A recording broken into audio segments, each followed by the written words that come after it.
Mr. Mayor, we live. Great, thank you. So today is April 20th, 2022, and the time is 7:13 p.m. And I am calling to order the Baldwin Park City Council regular meeting. And I believe we have Pastor Jackson. Pastor Jackson, would you mind leading us in an invocation?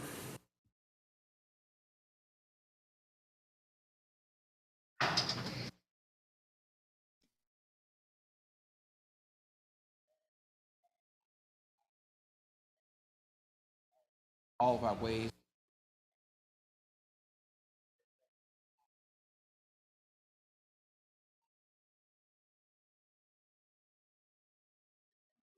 Knowledge and understanding how to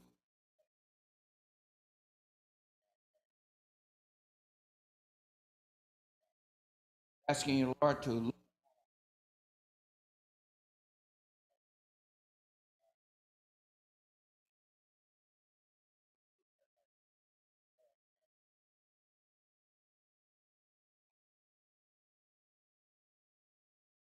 find a higher education, Father God.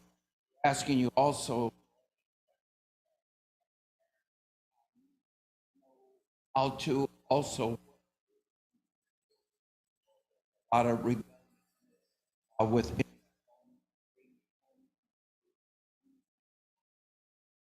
pray, Father, for our police department. Put out them, Lord, down and doing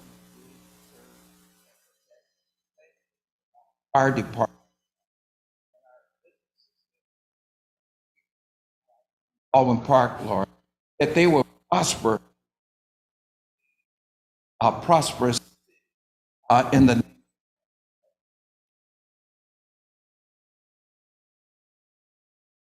All right, so stay standing and please join me for the Pledge of Allegiance. Put your right hand over your heart. Ready, begin.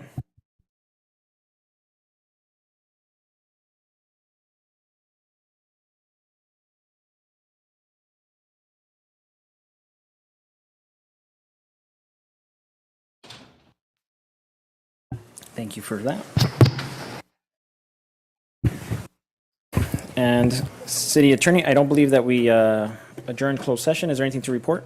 That's correct, Mayor. We have not adjourned closed session. There's nothing to report at this time. Thank you. Great. Thank you for that. And then a quick announcement is the City Council are also members of the Board of Directors of the Housing Authority and Finance Authority, which are concurrently convening with the City Council this evening, and each council member is paid an additional stipend of $30 for attending the Housing Authority meeting and $50 for attending the Finance Authority meeting. Next, we have a proclamations, commendations, and presentations, and we have certificates in recognition to Sierra Vista Wrestling Team. Mayor, can we do roll call? Oh, yes, sorry about that. I totally skipped roll call. City Clerk, roll call, please. Thank you. Councilmember Alejandra Avila? Here. Councilmember Monica Garcia? Here. Councilmember Paul Hernandez? Present. Mayor Pro Tem Daniel Damian? Here. And Mayor Emanuel Estrada. Here. Thank you for that, City Clerk. And continuing, we have certificates in recognition to the Sierra Vista Wrestling Team Mountain View League champions, and it's presented to the Sierra Vista Wrestling Team.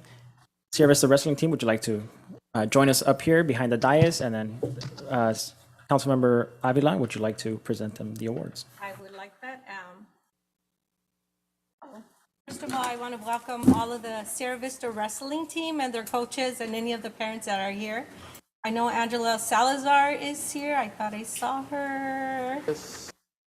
She is the director, assistant superintendent. I'm so sorry, for the Baldwin Park Unified School District. She's been with the Unified School District, so I know she's probably had some of these students at one point or another. And we are very proud to welcome, probably our parents too. So this is very exciting because Sierra Vista has been league champs 6 consecutive years. Let's give them a hand for that. That is not easy. I will tell you, this wrestlers, as the former team mom for the Sierra Vista wrestling team, I know the work and hours you put to your sport. I know the dedication you have, not just only yours, but your parents and your coaches that spend so many hours working with, talking to you. Not only are you excelling in the sport, but I know you have to do well in as well, because in order to be wrestling, you have to maintain. I commend you for that. It's not an easy sport, but if you're there, that means you're dedicated and you have the will to move. You're a fighter, so I congratulate you for that. I have certificates from the City of Baldwin Park, from the State Senate, and from Assemblywoman Rubio and Senate Rubio also. So I'm going to start.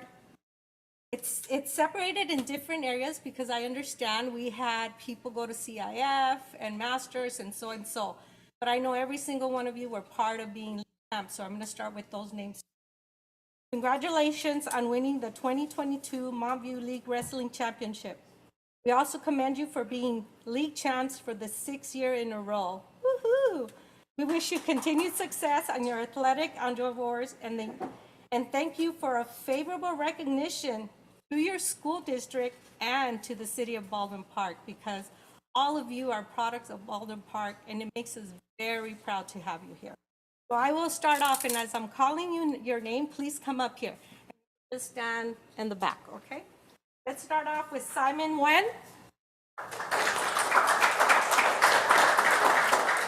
Jason Avendano. And Coach, can you help me? Can I have the coaches up here so they can help me pass them on? I can go faster. Okay, Emmanuel Pablo, Arturo Arvizu, Robert Rodriguez, Joshua Torres, Arturo Canchola, Armando Serrano, Sebastian Garcia, Jean Espinosa, and then this group is separated. Commend you again for being the 6th year in a row league champs and for qualifying for CIF. So this group of students have qualified to CIF, and their names are Adrian Anguiano, Israel Martinez, David Soto, Jose Morales, Milton Gutierrez, Robert Guerra, Alejandro Rodriguez, Jason Ton, Carlos Sanchez Mercado. Now the following list, these wrestlers qualified for the CIF and Masters. That's Josue Torres and Lauren Martinez. Don't mess with Lauren, you guys. All right, Lauren? Are these?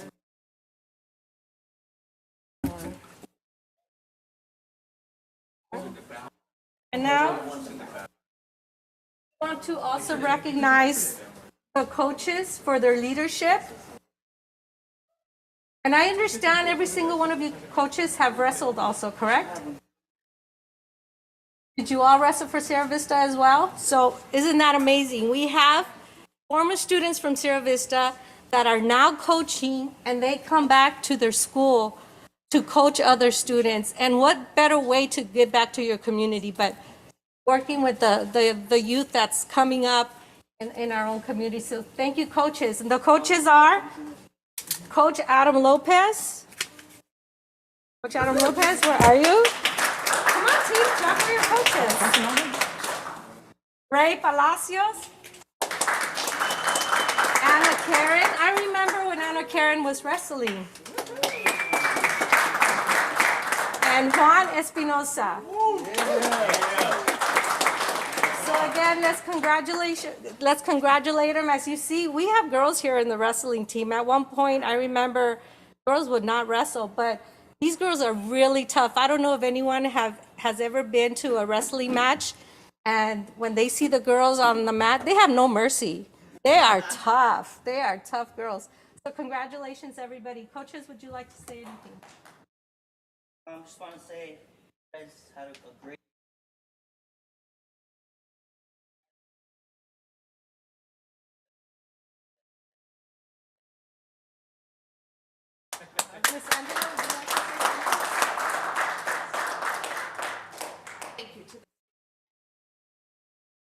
especially during, I don't know if people are aware, but they underwent weekly testing.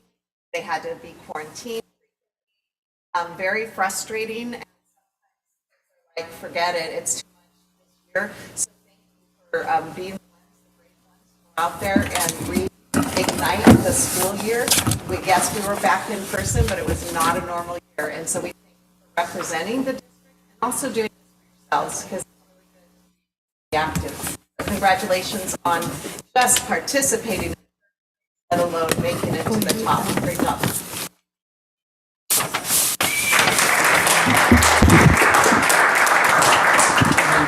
And then I believe our senator wasn't able to make it today, but she did send a certificate for you in recognition of your accomplishments. I'll present it to me, meaning Miney Mo, one of your coaches. And then, of course, the city of Baldwin Park is very proud of the wrestling team and everything you do. And I was with Dr. Salazar at a separate event for a different high school.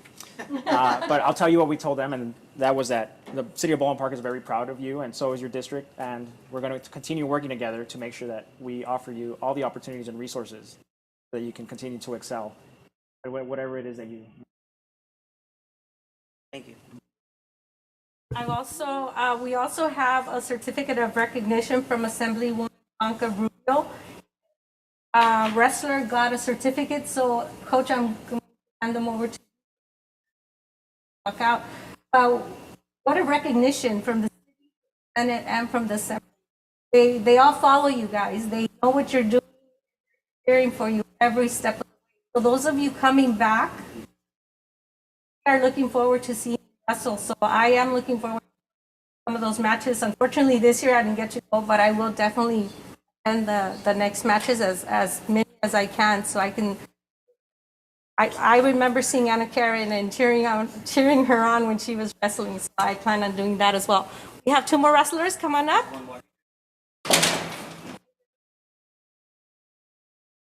Adrian Anguiano. So congratulations from the State Assembly, and it says, it is with great pride that I joined the California State Legislature and the residents of the 48th Assembly District, commending you on your dedication to teamwork, which led to another outstanding season. Congratulations, Dons. And Assemblywoman Ruth also donated. You guys can attend matches.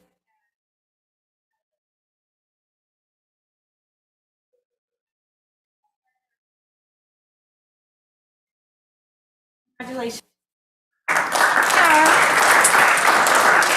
Also have recognition in the assembly for each one of the coaches.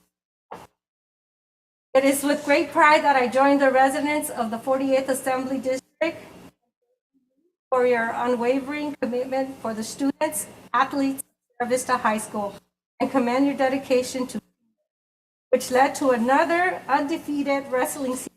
Congratulations, 2020. Help you. Adam Lopez. Coach Ray. On. Let's go, Coach Juan. Coach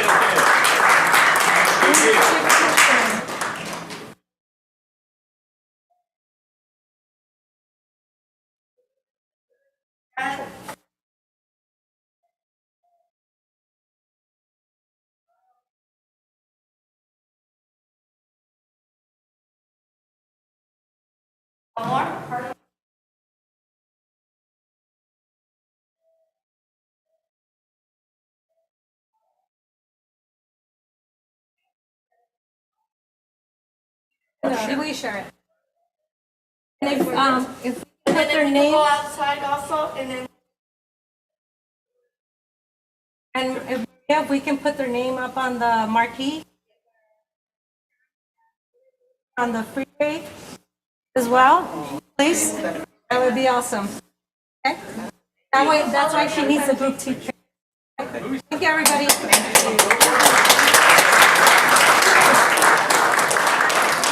Bye. Thank you. Sorry, doctor. Don't mess with her, huh, Lauren?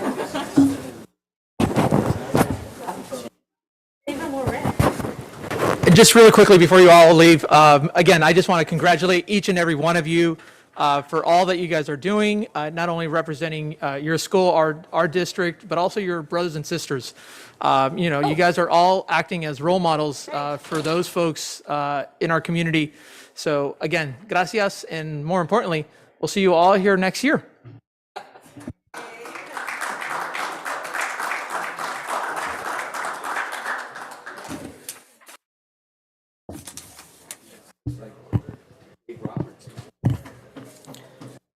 All right.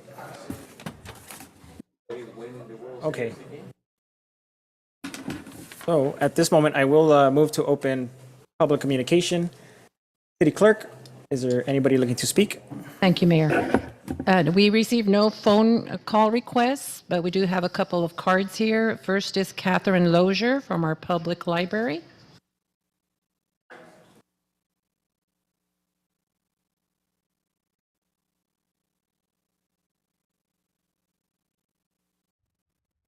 Good evening, Honorable Mayor, Mayor Pro Tem, council members, community partners, and fellow community members. It's good to be back in person.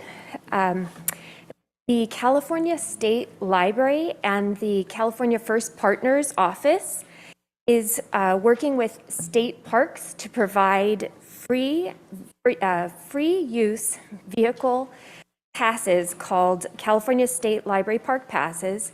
And those will be able to be borrowed from the library for a 2-week period. We don't have them ready to go yet, but we're hoping to get them up and available soon. Customers borrow them just like they borrow a book, and it would provide free vehicle parking for a personal vehicle with up to nine people in the vehicle, or a single-use motorcycle pass. And then Baldwin Park Library is also offering free at-home COVID tests. Come in, pick one up, one per family member per day. So one person could come in and take one for each of their family members. And that will be while supplies last.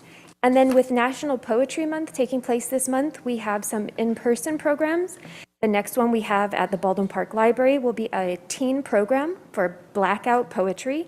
We're upcycling damaged books, and just like Michelangelo carved David from a block of stone, teens can take those upcycled book pages and make their own poems. And then a virtual program we have going on April 27th. It will be a author talk with West Hollywood's first poet laureate, Stephen Rains, and this will be about queer poetry. His book, A Quilt for David, will be read in following. Thank you so much for all that you do, and have a good evening. Thank you. Rolf Galvan, he will speak on water awareness event and found the alarm event, sorry. Good evening, ladies and gentlemen, Honorable Mayor, council members, Mayor Pro Tem. My name is Ralph. I'm one of your board members on the Valley County Water District, and I invite the community to join us at our water awareness event, May 13th, from 11 to 1 p.m. For more information, visit www.vcwd.org.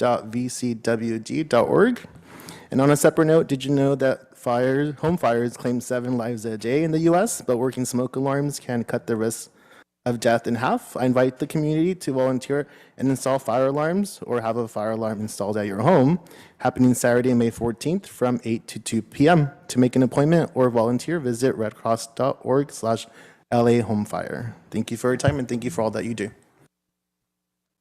Thank you. Mayor, those were all the cards we received. Thank you. Great. Thank you for that. And then, of course, acknowledging Ralph Galvan is also one of our water board members on the water district. And I also see one of our commissioners, Ricardo Vasquez, Planning Commission. And then so at this moment, I'll welcome anybody who didn't fill out a paper to come up and speak.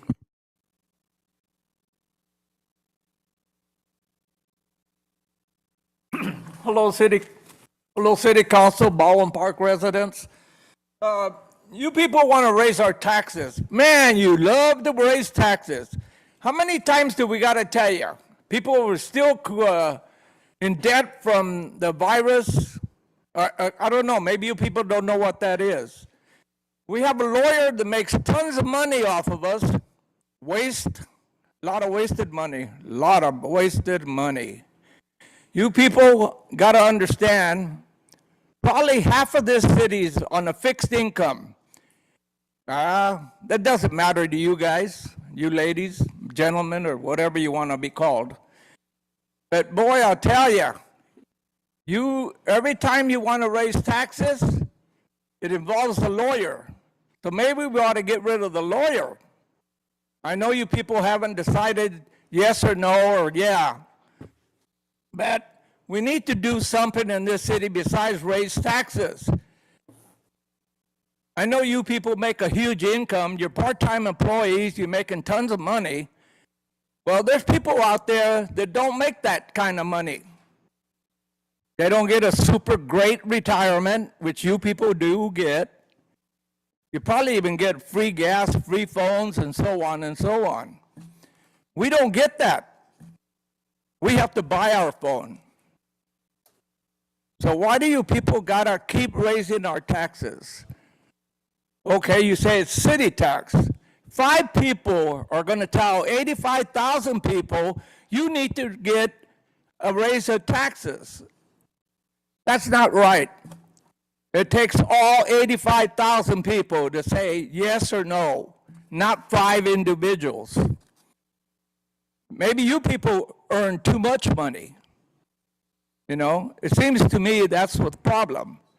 It doesn't matter, you work part-time here, and you work in the schools, you work in some other place. We people that are retired don't get free income like you guys do.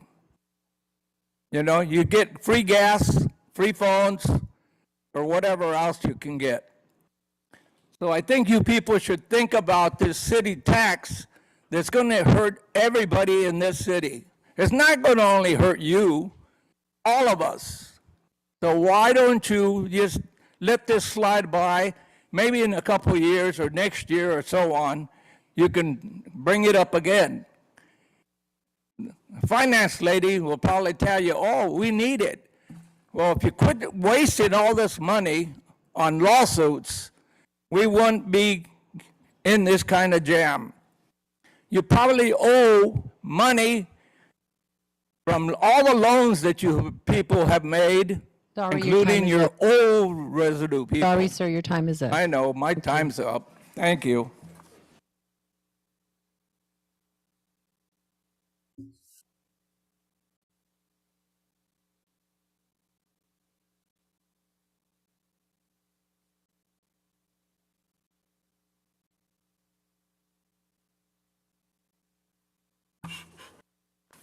I'm going to need a translator.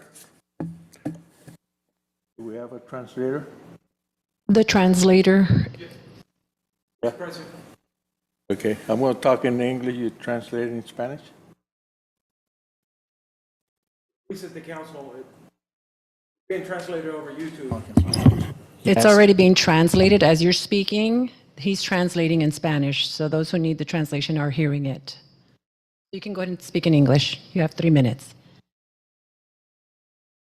Okay, the last meeting we were here, and I listened to what Councilman Garcia said about, you know, making a study for the sótano and everything.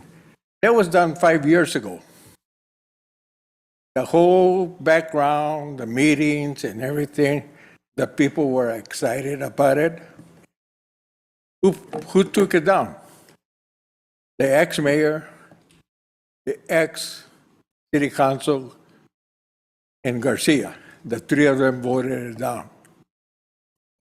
So, you know, that thing about, you know, send, you know, postcards or send flyers to the residents, it's already been done. I went to all those meetings that they had. Everything was beautiful. The whole thing was already set to go. And like I said, the mayor, Pacheco, and Garcia took it down. You know, so, you know, she's just wasting money. He wants to waste money. You know, where is she thinking about? The study was done. So just go ahead and build it, and that's it. The money's coming from the state, and it's coming from Susan, you know. So, you know, it's, to me, it's just jealousy. She's jealous of Susan being up there and she's still over here. You know, I hate to say it, but it's the way everybody's, I talk to, he says, what's the matter? Is she jealous about her? Because she got us the money? That I don't know. That's a little kind of a personal thing, but you know, it seems that way. But you know, and to do the taxes right now, to help the people in Bowen Park right now, Mayor, I'll directly to you. Let the residents have a yard sale once a month. That would help a lot of people that are just struggling. You know, give them that little $100 they might get on the weekend. Some to help them. That's the main thing, you know, help the people from the residents, you know. And I talked to some of my neighbors in my neighborhood and about the sales tax. This is not a year to raise the taxes. You know, the people are hurting, and they're hurting bad. They need your guidance to say, okay, let's do this. Let's help the people. Thank you.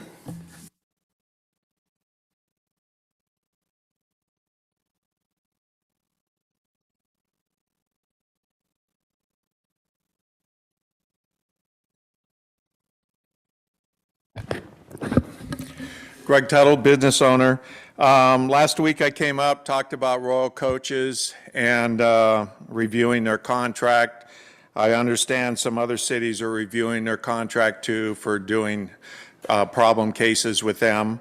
Also, I filed that complaint like I promised with the code people to go over there and look at their illegal building that has been put off for many, many years because of the favoritism of the other council. Not this council, but the other council.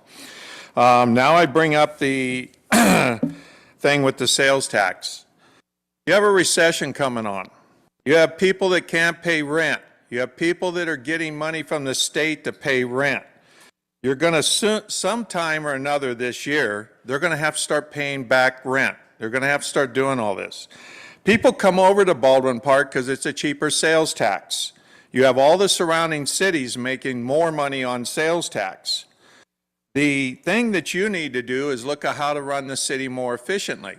And there's staff members like your finance director that's making 2 times the amount that somebody should be making.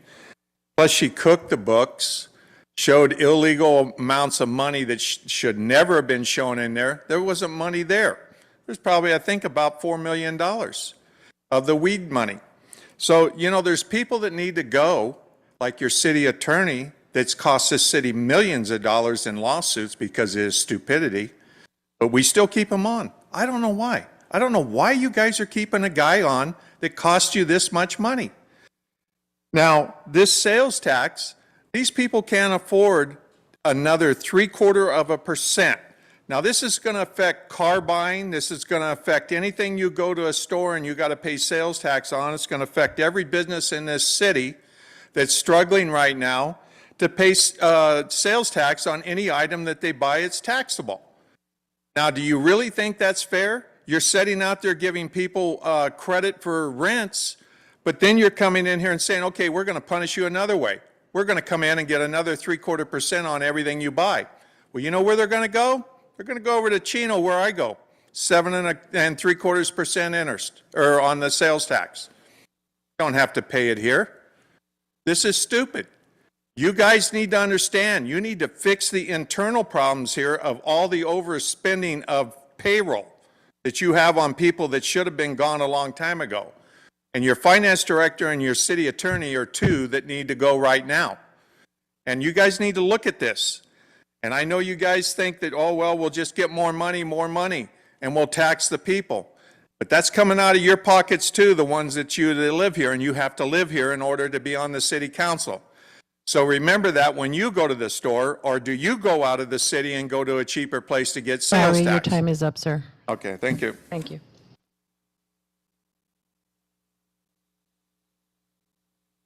Hi, my name is Sable. You have translator? He's right there. Right here. You? Oh, yeah, yeah. Buenas noches, me llamo Abel y vivo en Baldwin Park por 41 años, business owner. Good evening. My name is Abel. I live in Baldwin Park for 45 years. I'm a business owner. Ok, nomás quiero reportar de que en Baldwin Park se está gastando mucha agua. Hoy grabé unas pipas que están tirando agua y le llamé al manager aquí de la compañía del agua y llamé a la ciudad, no me hicieron caso. I just wanted to report that there is water being wasted in Baldwin Park. I recorded this. There's a pipe, and I called today to the manager. The water is going, and I called the city, and there was no answer. A mí quiero agradecerles porque hemos limpiado mucho la ciudad, pero nos falta mucho por hacer. Limpiar el graffiti, muchas áreas que todavía no están limpias, pero así como limpian unos lados, llegan los homeless rápido. Entonces queremos que no lleguen otra vez porque van de volada y no queremos que invadan y tiren basura.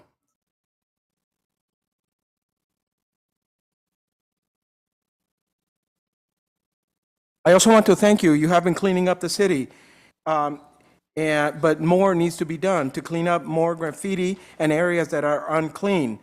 As soon as things get cleaned up, though, the homeless move in, and we need to do it so that they do not invade right away and dump trash again. También quiero cuando reportado un carro que está yonqueado, le llamo a la policía y la policía no va, la dispatcher me hace muchas preguntas y le digo que mejor lo deje así porque pues no sé por qué me hacen tantas preguntas y lo estoy reportando porque está robado o abandonado y no quiero que me hagan muchas preguntas, que vaya ya que lo chequee la policía. Also, I want to report that when I call in for a stolen car or a car that's been junked, I call the police and I get a lot of questions asked from the dispatcher. And I say, why? Just leave it like that then. If you have to ask me so many questions, why is it necessary? I just want to report that it's stolen or junked. I shouldn't have to answer so many questions. It should be up to the police to come and check on it.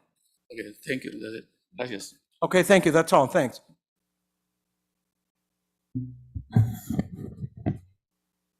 Great, thank you. Anybody else looking to speak? If not, I will close public communication. And I think most of those issues were on items that we were talking about today. So I think we'll cover those.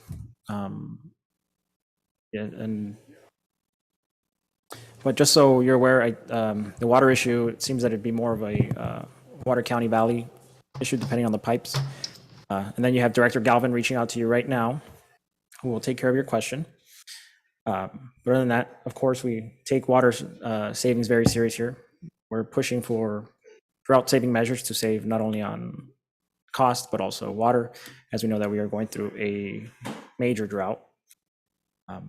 Then all the other issues I'll talk about later. And then I know homelessness is an issue that we're facing. It's been an issue for a very, very long time here. I know we don't go back too far in time, but we're working on it, right? And so homelessness is complex. It's difficult. It's a serious issue that goes all the way to the Supreme Court. I don't mind sharing that information with any of you. I'm very open about the aggressive approaches that we have instilled here in the city of Baldwin Park, and very proud to say that we are leading by example. Bigger cities than us are looking to us to see what we're doing. And I'm confident that little by little we'll solve that issue through a multi-pronged approach. Yes, Councilmember Avila. Talking about the cleanup, we're having a cleanup this Saturday, correct? That's correct. No, not this Not Saturday. next Saturday, sorry. Saturday, The 30th. The 30th. So those of you that are interested in coming out and helping us clean up the city, I don't have the actual information in front of me. Do you have it, Mayor? I don't have it on The me. details, it is on the website. So we're trying to make Baldwin Park beautiful, and this is the first event that the mayor brought up. We're going to have a cleanup in different areas of the city, and I'm sure it won't be the first one. So aside from our city staff cleaning up, we're also, as community members, will start cleaning up our city to make sure it's beautiful. When it comes to the homeless, you are right, Mayor. We have been striving to help the homeless. We have to remember these are somebody's brothers, sisters, uncles. We need to respect them, and I understand sometimes they're in places that we don't want to see them. I understand that. There is a law that we need to protect them as well. So in order for us to remove them, we need to make sure that we are respectful and that we are following the law thoroughly. We do have Officer Wenner on the homeless outreach program. He is excellent at reaching out to the homeless, and he does the process correctly. So if they're in a private property or what have you, the owner of the property needs to request that the homeless needs to be removed. I know we see them in parking lots, in sidewalks, different areas in the city and shopping centers, but the law states that unless the owner of the property requests for them to be removed, we cannot remove them. We do offer them services, and they have been put in different services, but do understand. We need to be respectful that, again, always think of it this way. Let's not forget, that is somebody's family member that is going through tough times that I hope no one in this audience or anybody in our community goes through, because it's ugly to see the struggles they are going through. So let's just keep that in mind. We are working with them. We're trying to find facilities for them, and we're trying to help them in the most respectful way. Thank you. Great. And so very quick, you just brought up a good point. So everybody's aware, last council meeting, we did give direction for our staff to come together, get some legal partnerships going, and figure out how we can meet our requirements in the case of Martin versus Boise.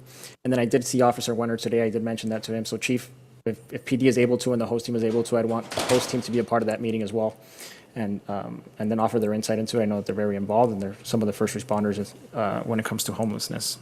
And then Sam, I don't know if you want to elaborate on our Keep Baldwin Park Beautiful program. I know that it's coming up rather quickly, and it is a volunteer program. I know that we all strive to keep Baldwin Park clean. We all live here. We all strive to keep Baldwin Park safe, of course, because we all live here. But I think it's an opportunity for the city for the residents to come out and feel a little bit of a civic pride and have a say in what's happening. I know one of our biggest targets on that is going to be the Metrolink, and trying to beautify that through a community effort. Yes, Mayor, I just want to echo that. We are currently prepping the site so that we can start our first community cleanup event, which is going to be held at the Metrolink train station. We're going to be doing some re-landscaping, cleanup. We're bringing drought-tolerant plants and colorful plants, and it should be a good event. And we hope that the community comes out and turns out, and I think we're all going to have fun and make the city look beautiful. Now I have the information. Everybody texted to me. Thank you so much. I appreciate it. April 30th, it's a Saturday from 8 to 12. So put on your gardening clothes, your working clothes, so we can beautify the city. That's just the beginning of the projects. And I know we're going to be hitting different areas of the city, correct? Thank you.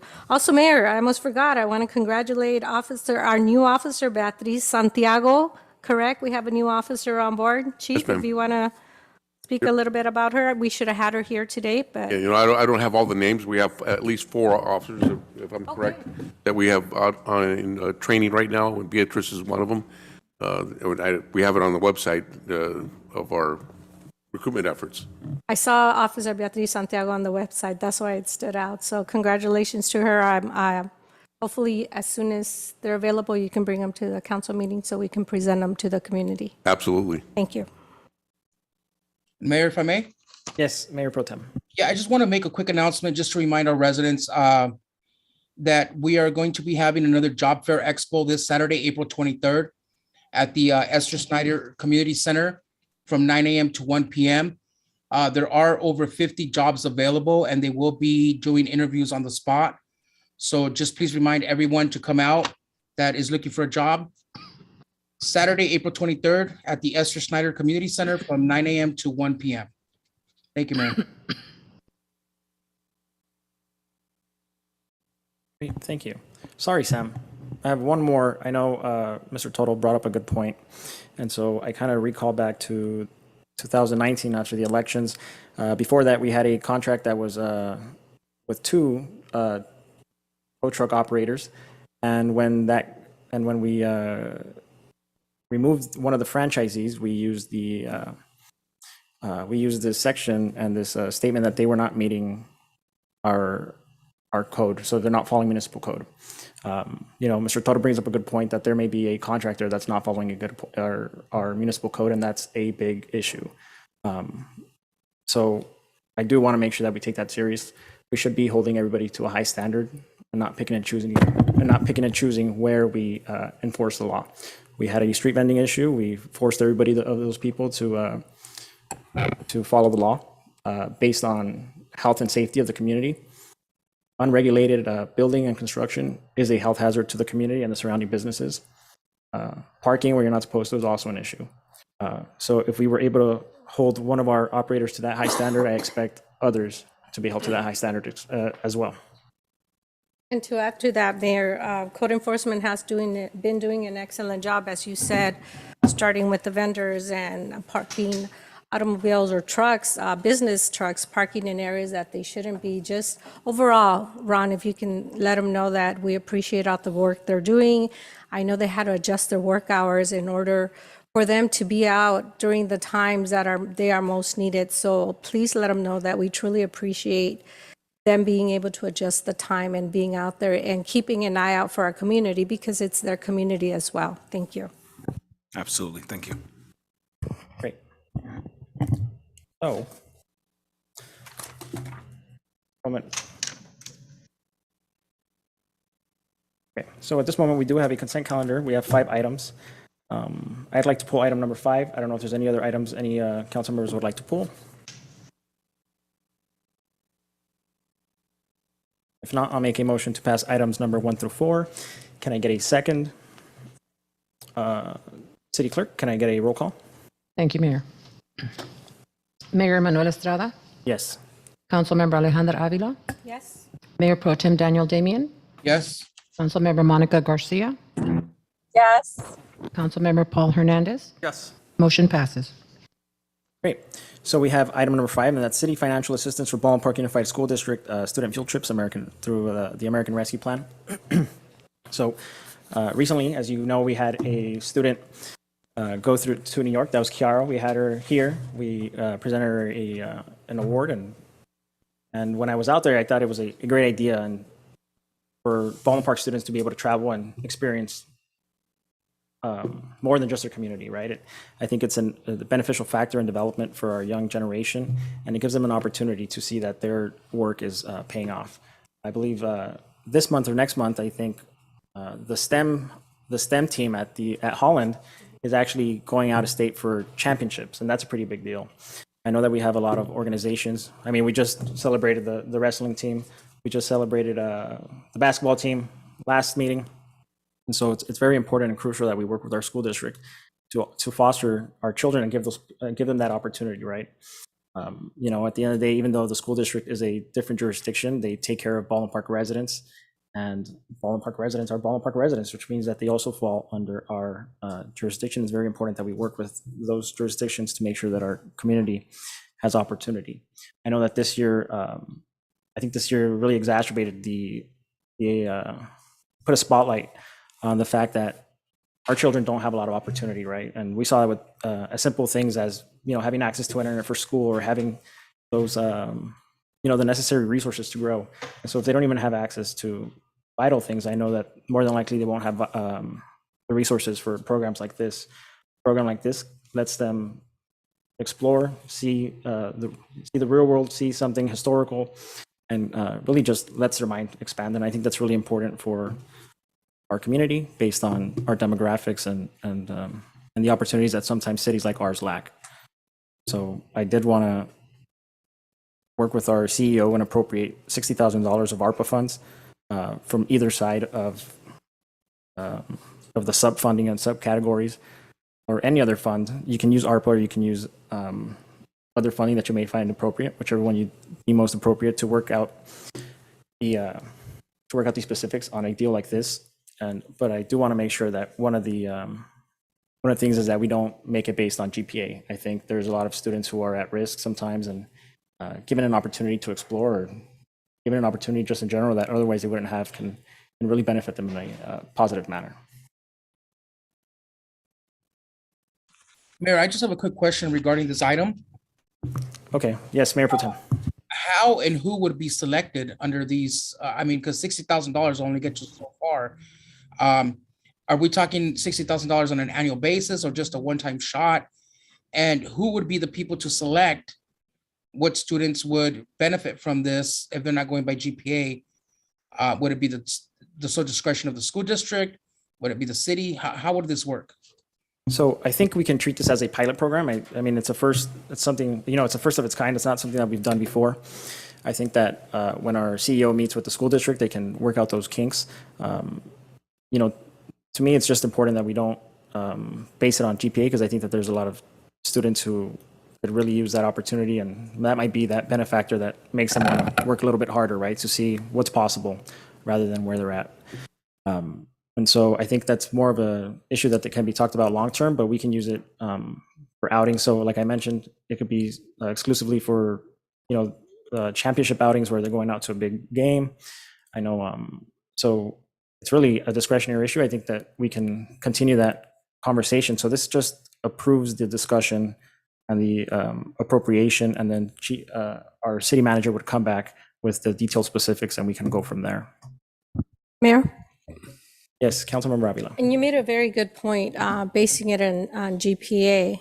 As Dr. Salazar knows, there's a lot of students that may not have the best GPA, but it doesn't mean that they're not capable of doing it. They just don't have the means. They just have no idea how to go about even joining a group. Let's put, for example, being part of color guard or part of band. They may not have the funds, so they won't even try. So I think working with the school district and the city to figure out how this money would be allocated to those, because we know the ones that have a good GPA, they already have either some kind of support or they know how to get to where they're at. But I think the challenging part is getting those students that need a little push, that need a little help to get to those trips that they want to go to be part of a group in a school that to them is just a dream because they can't afford to for whatever the reason. So finding those students that may not have the GPA, but every single student, I think, the way I see it, working in the school district for so many years, is capable of getting somewhere. And if it's up to us to push them and entice them to do that as a school district and as a city, let's push every single student. I know $60,000 may not seem a lot, but it will be a lot when we distribute it to those groups of students that never had the possibility of even acquiring any amount of money to attend any of those events that they want to attend, or be part of a group that they can't be part of because of financial situations or because they don't have the GPA or what have you. So that is the key, Mayor, not just focusing on those with the high GPA, because I think every single student deserves the opportunity to be part of a group that they dream to be a part of. So yeah, that's a great idea. I completely support that. Mr. Mayor, if I may? Yes, Councilmember Hernandez. No, thank you. You all raised a great point. My suggestion would be actually increase it from 60,000 to maybe 80,000, or even double it to 120. And what I would suggest is we bifurcate this into, half of the money goes towards the individuals that both of you have already talked about. What I would then say is that other half is then allocated for those other student programs that are not necessarily field trips, but also require for them to do out of town, out of region competitions, and also exposes them to those other opportunities. So I would say, I don't know if it's called, if we reference them, and the CEO can certainly figure out what that's called with the superintendent, whether it's the school clubs that are available and so forth, or the athletic programs, because there's as we're well aware, they're looking at closing additional schools in the school district. And one of the things I'm afraid of is that they will limit travel field trips for young individuals to go to the museums and so forth. So that's where I would say is half of that money goes towards helps offset some of those costs that traditional students are used to, right? If they're going to MOCA or other venues for educational purposes, and then the other half would be for these other groups or individuals, not necessarily based on the GPA, but also provide them the other opportunities to go explore as it's tied to their education aim and goals. So that would be my friendly suggestion or amendment to this item that we have here for number 2. Yeah, I think that's great. So definitely, if the council is willing, I would love to up the amount to 120,000. And so yeah, so it's any sort of outing, whether it's a field trip or an out of state thing. I know, when I was in band, as far as I could ever get was like an hour or two away, and then people in Covina were going all the way to Las Vegas. So I was like, but so I want to make sure that children in our area now have that opportunity as well to just go as far as them and get that opportunity, right? That's an opportunity that you're not going to get ever again as you get older. So yeah, I agree. I think $120,000 is great. Chief Executive Officer, Right. CEO, City Manager.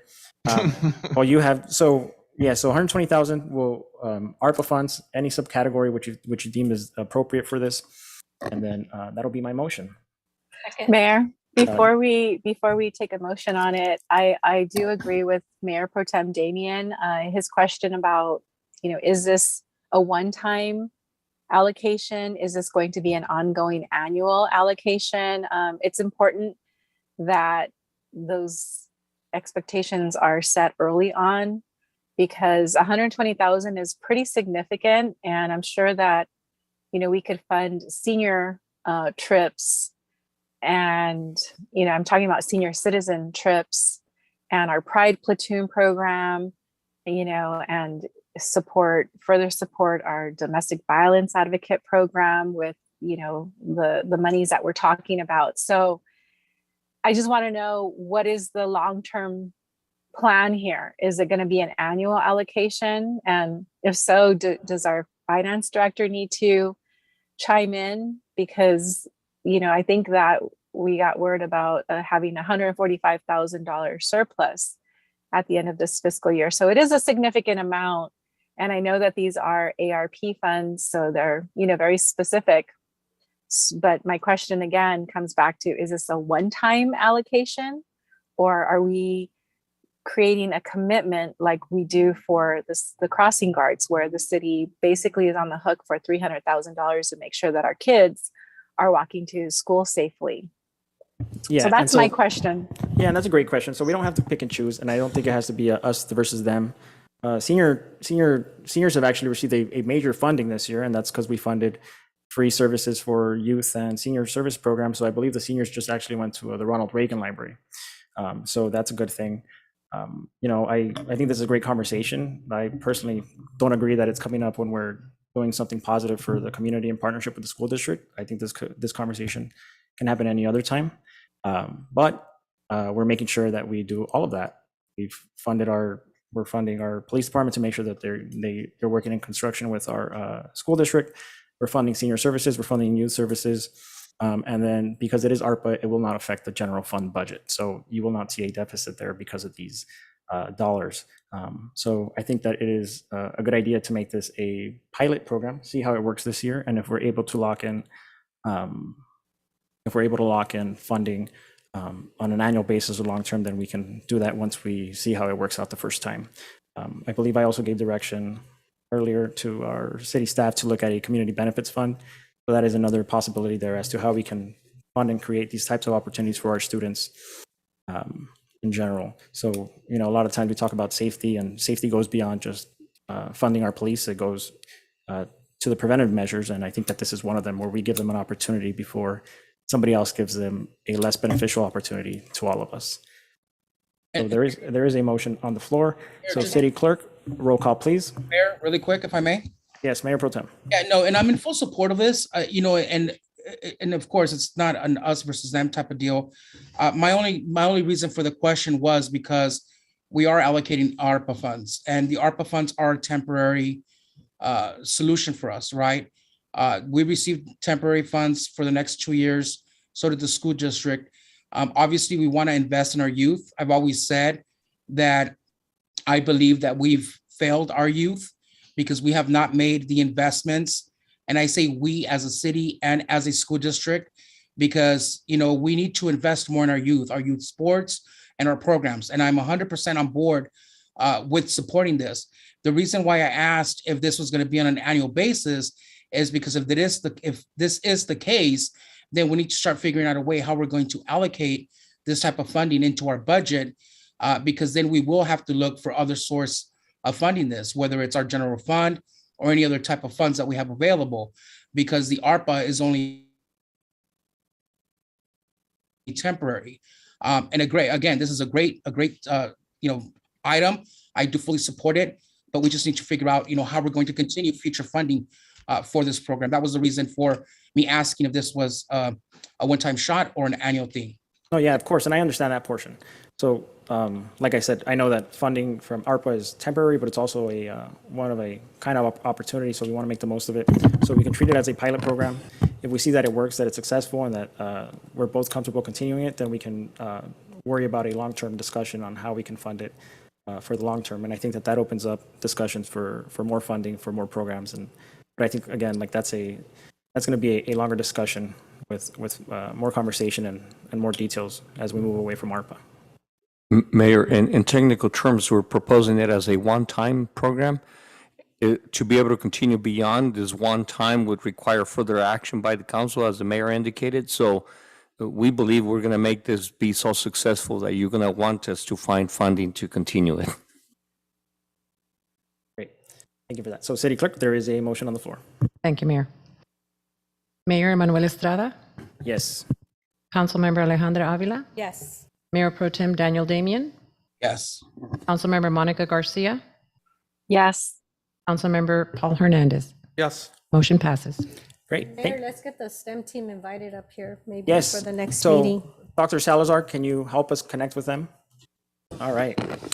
And, excuse me, Mr. Mayor, we did have an urgency item that came up after the agenda was posted. I would like to bring that to the attention of the council and see if you'd want to vote on that now. The item is the approval of military equipment and ordinance and policy. This is for the police department. The basis for the urgency is that there is a deadline of May 1st upon which we need to initiate this process. This is the last council meeting before May 1st, and there was did not come up until after the agenda was already posted. Also want to really thank Lieutenant Joshua Hendricks for the work he did putting this together. It was a lot of work, and he did a lot of research and really assisted in making sure this got to the agenda in a timely way. This is going to be an urgency item. It would take a 4/5 vote, Mr. Mayor. And it will need a public hearing, so it should be added to the agenda as agenda item 6A. Okay, and it goes under the public hearing, correct? Yes, sir. Great, so I'll make a motion to add the urgency item. Did you need me to read it by name?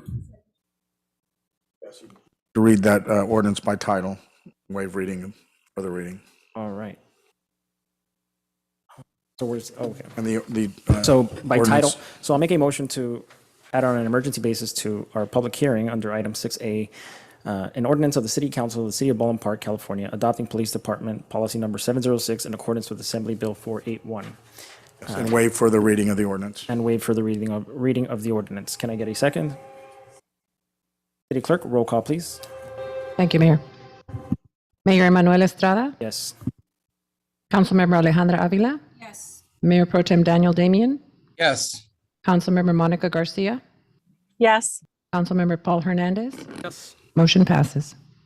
So that item's now been added to the agenda as item 6A for the record. Thank you, Mr. Mayor. Great, thank you for that. And then, so who can give us an update on it? So it's to obtain approval for the applicable governing body, so us, the adoption of a military equipment use policy by ordinance prior to the LEA funding. So acquiring or using military equipment. So great. Okay, so we do have Lieutenant Hendricks with us.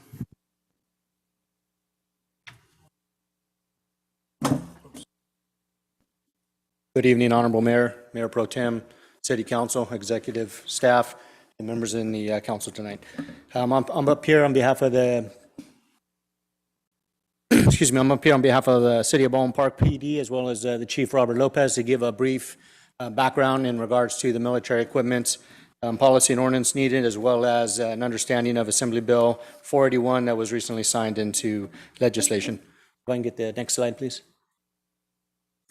On September 30th of 2021, Governor Newsom signed Assembly Bill 481, which became effective this year on January 1st.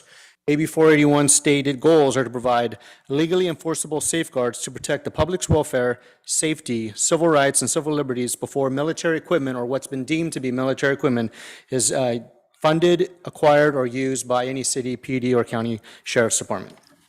A little bit about the background is AB 481 was codified under California Government Codes 770 through 775. And basically, it requires each law enforcement agency to obtain approval before a governing body, in this case, City Council, by adoption of a military equipment use policy, ordinance, at a regular City Council meeting held pursuant to the specific laws. And again, it relates to any funding, acquisition, meaning new acquisition, or to keep in existence our current military equipment that we have.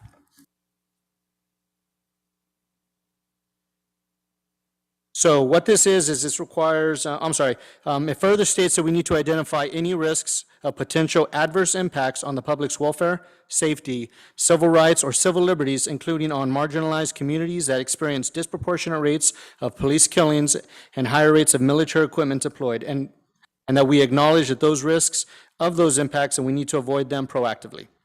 It also requires that no later than May 1st, as the city attorney stated, that any law enforcement agency seeking to continue the use of this military equipment, they need to have this approved through the city council process. And go to the next slide. So, I'm sorry, I didn't realize you're already on the slide. If you can go back to that slide 3, please. So what qualifies as military equipment? So if we look at the list up here, we'll see certain things as unmanned aerial drones or ground vehicles. So for a ground vehicle, like the city, we have what's called a robot. It talks about armored personnel carriers, but really that's more of a military term. This term is referring to the department's rescue vehicle that is used in critical incidents for officer down, citizen rescues, or it provides extra protection for our SWAT team during critical incidents. It talks about any specialized firearms less than 50 cal. So just for the record, the city of Baldwin Park does not have any 50 cal rifles. But we do have what has been categorized as our AR-15 platform style rifles that are used on patrol, as well as with our special response, or special weapons and tactics team. Flash light sound diversionary devices. These are typically referred to as flashbangs, or their technical term is NFDDs. These are used as distractionary devices that gives an advantage to our SWAT team during critical incidents. Explosive breaching tools, the city of Baldwin Park does not use those. We have just manual breaching tools, as well as a breaching shotgun. Tear gas could be used as far as for barricaded subjects, as well as riot control if needed and approved by a commander, or a lieutenant or higher. Same with 40 millimeter projectile launchers. These can be used for hostile individuals and be used as less lethal tactics to sort of resolve critical situations. Same with the beanbag shotgun. Next slide, please. So some of the requirements that were needed to be met is we needed to have this posted by 30 days prior to the city council, and we did that. So we posted on the city website as well as the PD website, both the policy and our current equipment in use. And we also needed to make notification on I believe it was termed a printed newspaper still, which we met that requirement as well. I worked with the city attorney as well as the city clerk for the city of Baldwin Park, and we accomplished these required steps. It also governs the use and reporting of military equipment, as I've already specified, and then it just talks about the items needed in Government Code Section 770. So part of why we're here is we need to have a policy that this equipment now be now deemed by the Assembly as military equipment, that we just need to get it approved, and that's what I'm here to do. So I'm also here to answer any questions that you might have. So next slide, please. And then the next couple of slides are just going to go through some, like I said, the military equipment that has been deemed by the Assembly as military equipment. So these are just some examples of what the what has been deemed military equipment and the specific law enforcement use or best practice out there for industry standards that we have in play. So drones are typically used for crowd monitoring, reconnaissance during critical incidents, and area searches for critically missing people or people we're trying to locate. What's commonly referred to as a robot is just a ground robot that can be deployed via remote control. And we use those in high-risk enclosure areas for barricaded subjects or prior to our SWAT team making entry for critical incidents or on high-risk search warrants. And they move potentially to find the hazard if there is any, and it protects our officers, and it's a first level of visual that we can get once inside the house. It can also be used to communicate via its mic and through the remotes to communicate with the individuals that are located within. Next slide, please. Tear gas, and this is a eye and respiratory irritant that can be used when needed or when authorized. It's usually deployed to force surrender of barricaded subjects, and it's a safe alternative to officers having to actually go hands-on and engage with dangerous individuals or in a dangerous environment. The 40mm projectile launchers, which we currently have, and the beanbag shotguns have also been deemed to fall under the military equipment heading. These have currently been in use by the City of Baldwin Park for over 20 years, and they're deployed from a greater distance, which gives officers more safety and more time to react, and it offers increased safety for quite honestly, both the officers and the individual involved. It's proven efficient. It's an alternative option to lethal force, as mentioned, when reasonable, and it also allows for, hopefully, the surrender of violent subjects with minimal injury. So next slide, please. And just in conclusion, I'd like to recap what the slide has shown before us, that these items deemed in the military equipment by Assembly Bill 481 have been in use. They are components that have been deemed by law enforcement agencies, not only in California, but across the nation, as being used for overall best practices. The lack of these tools, if this does not get passed by the City Council, will significantly inhibit our ability to safeguard the public's welfare and will subject officers and the citizens to unnecessary harm. And finally, many of these tools have already been proven to be effective alternatives instead of using lethal force, and are an integral part of the preservation of life. So with that, thank you very much for your time. I don't know if I should stay here for questions from the audience or from yourselves. Yeah. So if any council members have any questions? Yes, I do. Yes, Councilmember Hernandez. Thank you, appreciate it. Lieutenant, again, thank you very much for the presentation. My only comment would be is this is a good slide deck. I would also just share that also on our website, just so people understand, what we have and what we don't have, in case they're not listening to what's happening today. And I certainly support, the less lethal, use of tools, not only for the residents or for the individual that we're interacting, but also for officer safety. So thank you very much for this and appreciate it. Thank you, Councilmember. And included with the policy is an actual list of all the military equipment in current procurement by the Baldwin Park Police Department. So that is also listed, and thank you for mentioning that both on the city website, on this agenda item that was up there, as well as the police website as well. Mayor, I have a question.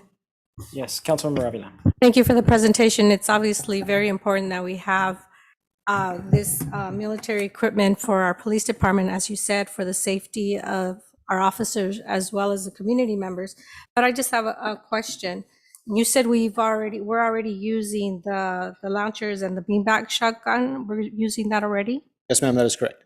Do you have an idea about how often these are being used here in the city of Baldwin Park? I don't have any data with me tonight. I know the numbers are low. I would not want to do any disservice to this by just arbitrarily pulling numbers out of my head, but it's something I can get to you very quickly if needed.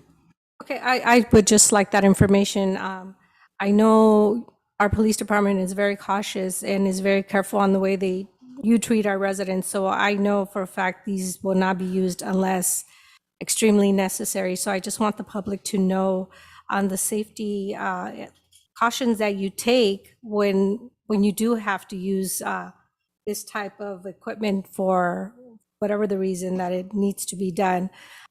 When you do have to use it, who is going to give the directive to use this equipment? So if it's a controlled scenario, meaning the SWAT team has been called out for the critical incident, be it a barricaded subject, a hostage rescue sort of scenario, or any critical incident, it would be the SWAT commander, which currently is myself. I've spoken with the chief of police as far as authorization on a patrol level. If the SWAT team isn't there and this is a happenstance or a now sort of incident where there's just a sergeant and a watch commander in the field, and the authorization will be given to a lieutenant or higher needs to make that call. Okay, thank you for that. I appreciate it. And I'm definitely in support of this. Great. So if there is no more questions, I'll make a motion. We just need to open up the public hearing, Mr. Mayor. Yes, you're right, correct. So if there's no more questions, I will officially open the public hearing for anybody looking to speak in favor of the ordinance to be in accordance with Assembly Bill 481. And I will officially open the public hearing for anybody looking to speak in opposition of the bill to be in compliance in accordance with Assembly Bill 481.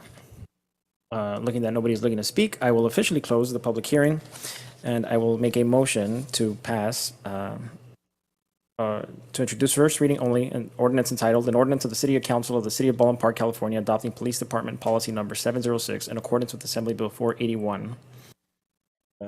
Second. All right, and then so we have a second. City Clerk, roll call, please. Thank you, Mayor. Mayor Emanuel Estrada, Yes. Councilmember Paul Hernandez, Yes. Mayor Pro Tem Daniel Damian, Yes. Councilmember Alejandra Avila, Yes. Councilmember Monica Garcia. Yes. Motion passes. Great. Thank you for that, City Clerk. And then next, we do have a request of the City Council from the Planning Commission to approve Development Agreement 19-03 to allow the construction of a double-faced LED digital billboard, location 1529 Virginia Avenue, and the applicant is Lamar of Los Angeles, case numbers DA 19-03. We do have a public hearing, so I will officially open the public hearing to anybody looking to speak in favor of item number 6. Looking that nobody is looking to speak, I will officially open the, we have Mr. Tuttle.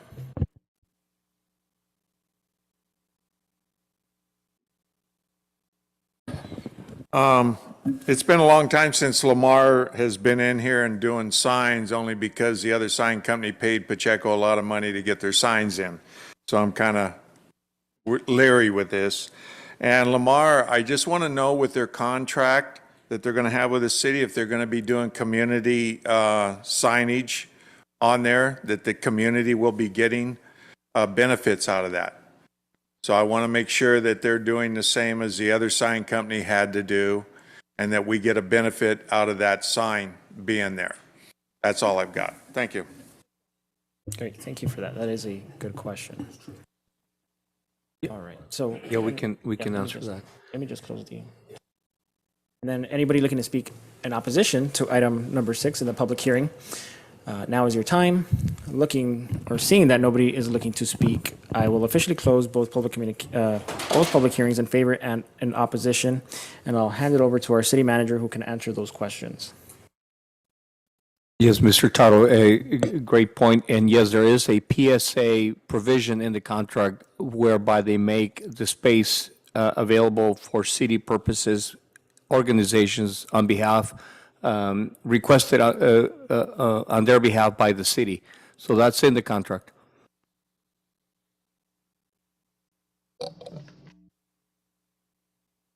Great, thank you for that. And I think that was a really good question. So if council members have any questions or concerns, if not, I will make a motion to pass adopt resolution 2022-017 entitled a resolution of the Planning Commission of the City of Baldwin Park recommending that the City Council to approve an initial study and mitigated negative declaration of environmental impact report and Development Agreement 19-03 to permit the construction a double-faced LED digital billboard within the IC. Can I get a second? City Clerk, roll call, please. Thank you, Mayor. Mayor Emanuel Estrada, Yes. Councilmember Alejandra Avila, Yes. Mayor Pro Tem Daniel Damian, Yes. Councilmember Monica Garcia, Yes. Councilmember Paul Hernandez. Yes. Motion passes. Great, thank you for that, City Clerk. We move to our reports of officers, and that is approved 4th of July Spectacular Show budget and award of agreement with Pyro Spectacular, Inc. I think one of the biggest questions we have is selecting a date, whether Saturday, July 2nd or Sunday, July 3rd.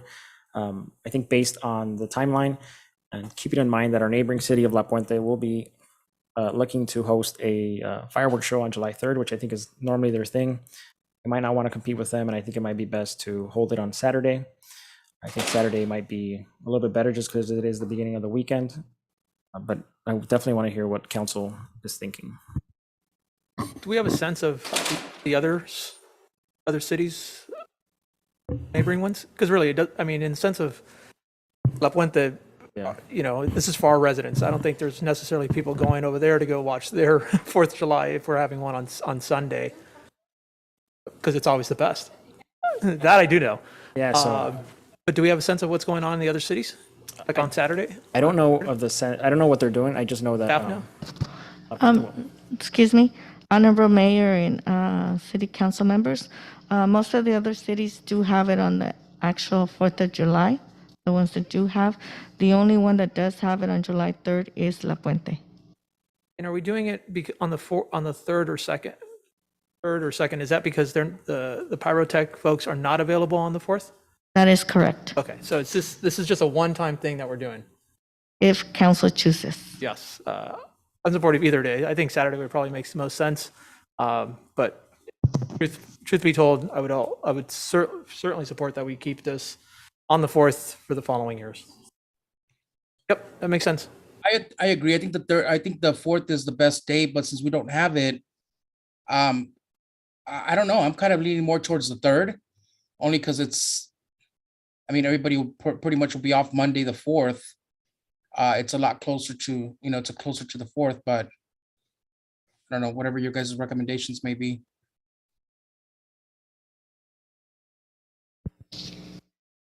Yeah. And if we have it late enough in the night, we can technically go into the 4th and have it be on the actual 4th.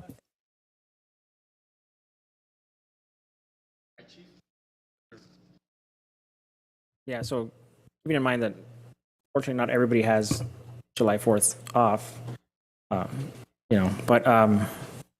yeah. So I don't know what else everybody else thinking, council members. Okay. So we can do Saturday, and I think that's better for us. Yeah. So I think you need that, and then what else is there to need? And then we just approve the budget. So I think we'd approve the budget. So make a motion to approve the budget and direct staff for Saturday, July 2nd. Can I get a second? City Clerk, roll call, please. Thank you, Mayor. Mayor Emanuel Estrada, Yes. Councilmember Alejandra Avila, Yes. Mayor Pro Tem Daniel Damian, Yes. Councilmember Monica Garcia, Yes. Councilmember Paul Hernandez. Yes. Motion passes. Great, thank you for that. And then, of course, we have the sales tax proposal, which is a very important topic. So before I make a comment on it, City Manager, do you want to just tell us what we'd be approving today? Thank you, Mayor. We are asking for a number of green light activities to take place. None of them yet is asking for actual approval of moving forward with it, placing it on the ballot.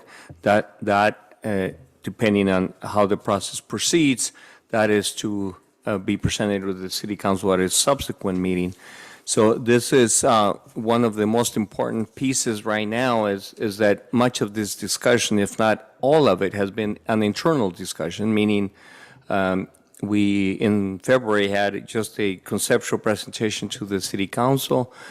Subsequently, we have had a number of discussions internally with the executive team and our consultants, but all of that has been devoid of the real discussion, and that is with the residents of the city.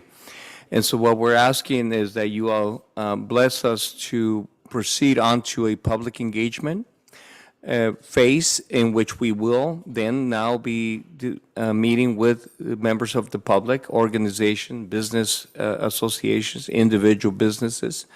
We're also asking that you approve me to assemble an advisory committee that would be led, co-chaired by 2 members of the City Council, and then a number of residents or business owners from the city that will make up the advisory committee that will help us guide the discussion with the public, as well as should this move forward, then in setting prioritization of potential areas of investment.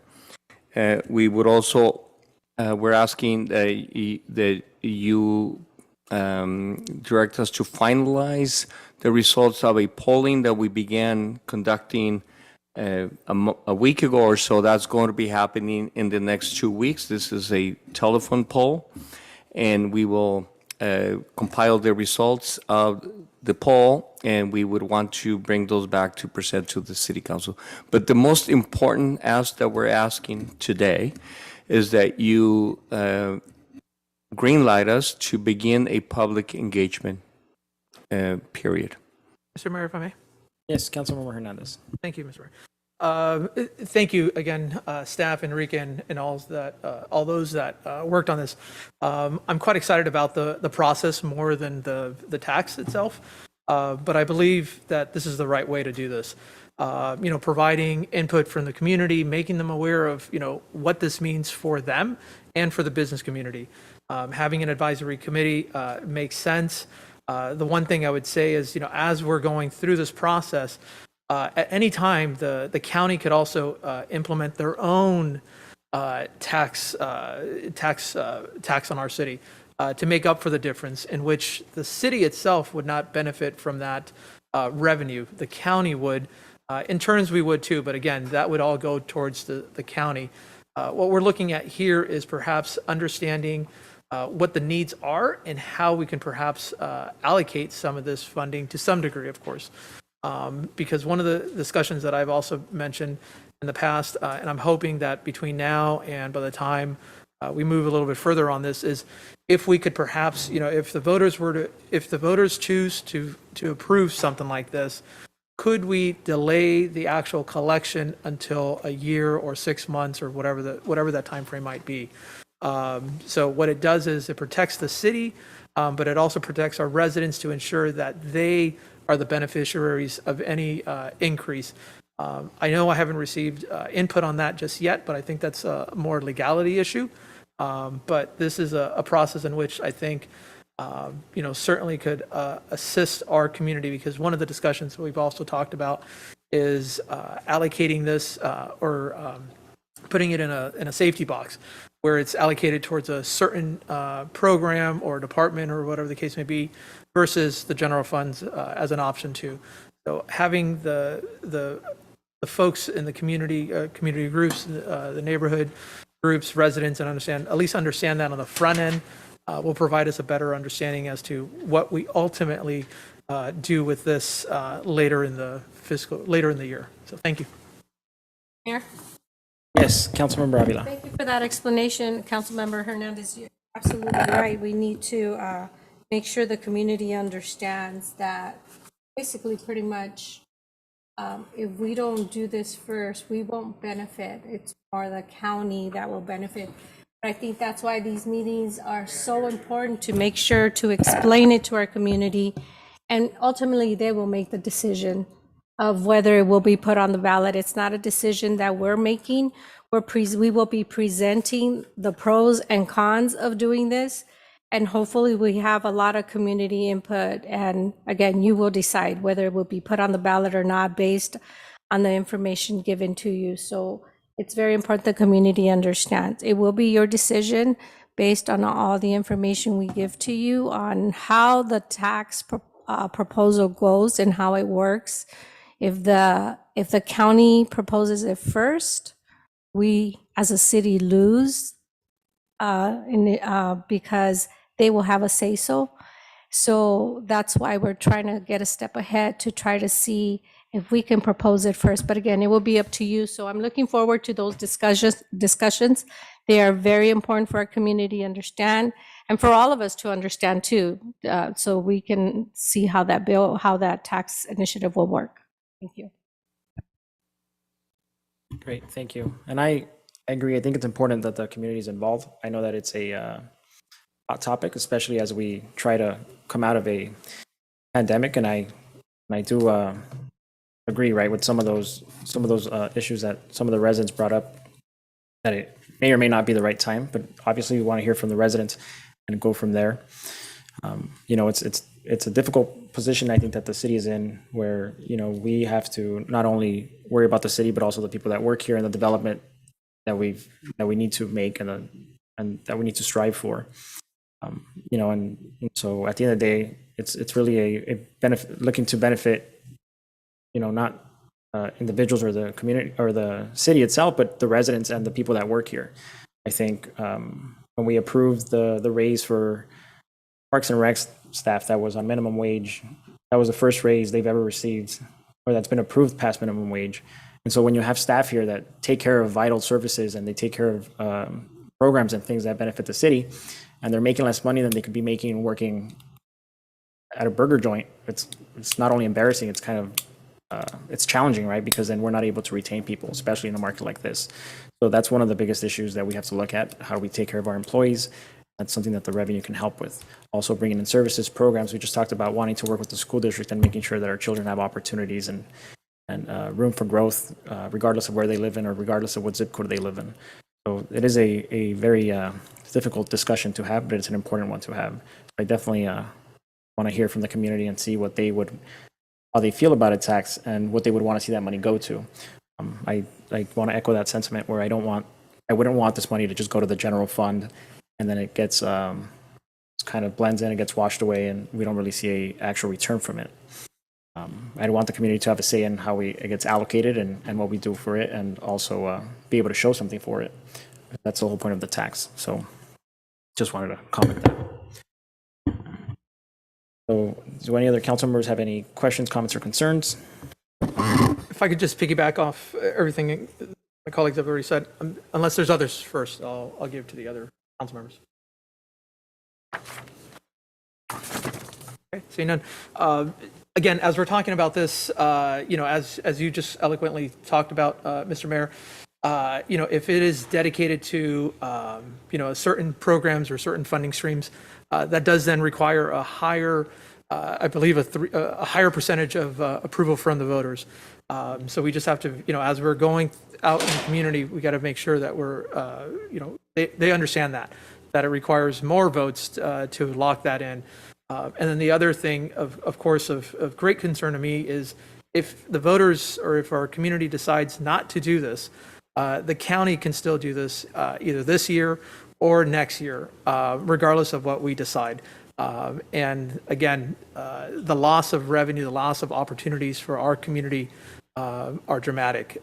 So we just need to make sure that as staff is creating that narrative and providing the facts, that, you know, we keep that high on the target of our outreach and our messaging, because you know, if people just hear about a tax without the context and of what the county could also do, I think that changes folks, at least as I've been speaking with folks over the last month or so around this particular issue. They tend to, you know, gravitate towards taxing themselves because they want to see the benefit, whatever that might be.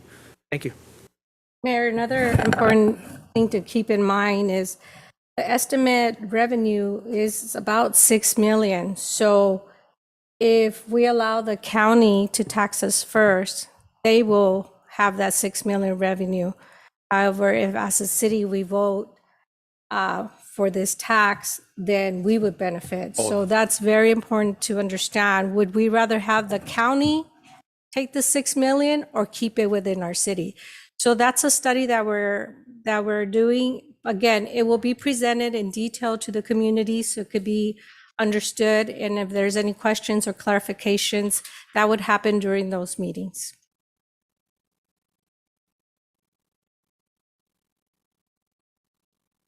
Great, thank you. So I will make a motion to pass item number 8 and Second. authorize staff. We do have a second, so City Clerk, roll call, please. Thank you, Mayor. Mayor Manuel Estrada, Yes. Councilmember Paul Hernandez, Yes. Mayor Pro Tem Daniel Damian, Yes. Councilmember Alejandra Avila, Yes. Councilmember Monica Garcia. Yes. Motion passes. Great, thank you for that, City Clerk. And then, so going back to page 3, we did miss City Council acting as a successor agency of the dissolved Community Development Commission, and we do have a consent calendar, so I will make a motion to pass that consent calendar. Can I get a second? Second. City Clerk, roll call, please. Thank you, Mayor. Mayor Manuel Estrada, Yes. Councilmember Alejandra Avila, Yes. Mayor Pro Tem Daniel Damian, Yes. Councilmember Monica Garcia, Yes. Councilmember Paul Hernandez. Yes. Motion passes. Great, thank you for that, City Clerk. And then next, we do have a fiscal year 2021-2022 mid-year budget presentation, and I'll hand it over to our Finance Director.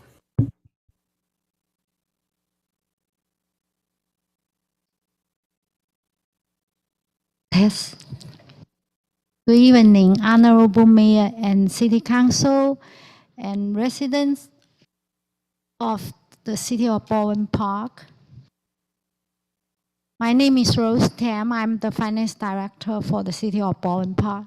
Tonight, I'm going to provide you the mid-year budget review and year-end projection for fiscal year 2021 and 22.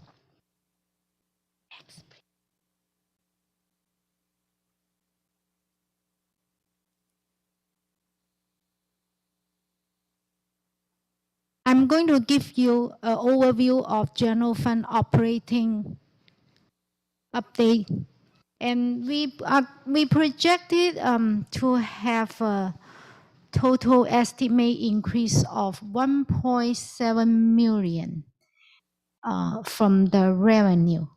And also we are projected to have about 1.7 million expenditure increase also. That give us a net increase in the total revenue of $6,000. Next, please. I'm going to give you a little bit more breakdown on the revenue projections. We continue to see increase in property tax, sales tax, and business license fee, license and permits. However, we still see impact from the COVID. We continue seeing decrease in parking citations, and also we removed the about $1 million from sale of property. And we also see decrease in charges and services, and that's mainly from the uncollected cannabis fees. We also see maintenance decrease, as I mentioned earlier, that's from sale of property tax. And we also see about 1.2 million increase from the transfer. That's from the reimbursement that we projected to receive from Be Proud, that we previously transferred 1.8 million over to subsidize the shortage. Good news is we are going to expect to receive the same amount that we transferred to Be Proud previously, because we have the sale of energy contract. Any questions on the revenue slide? So you're including the money that we use for Be Proud, and then, so does this include any and every cost that we're still expecting from Be Proud, or is there going to be more and then it would just jump to the next budget, the next fiscal year? We are going to expect to receive more back from Be Proud with other related costs that incur from, for example, future general fund and future development fund and general fund. Okay. In the next fiscal year, I will include that. Next slide, please. This is the overview of the general fund expenditure. We projected about over $500,000 decrease in personnel costs. That's mainly due from the unfilled vacancy positions. Most of them are from PD and recreation. And we also see increase in maintenance costs. And I will explain those and show more details in the next slide. And we also see internal charges increase. That is from the reallocation of the internal service fund from the community enhancement portion that is previously budgeted under the CDBG fund. Rose, really quick before you move forward on that. Yes. Internal charges that you said that we had an increase. So was the community enhancement being paid out of CDBG funds? Yes, they were previously budgeted under the CDBG fund for a portion of the cost that from the enforcement community enhancement officer portion. So why is there a decrease? Are we now using general fund to cover that? Yes, I believe Ron can further explain that to you. And with that, in the next slide, you will also see about $100,000 for personnel costs that reallocated to the general fund from the CDBG fund also. Did we lose funding from CDBG for this, or why is it that we're no longer able to cover this 124,000 out of the CDBG and now having to cover it out of the general fund? We did not really lose the funding, and the HUD allocates certain funds to the city for different category and area.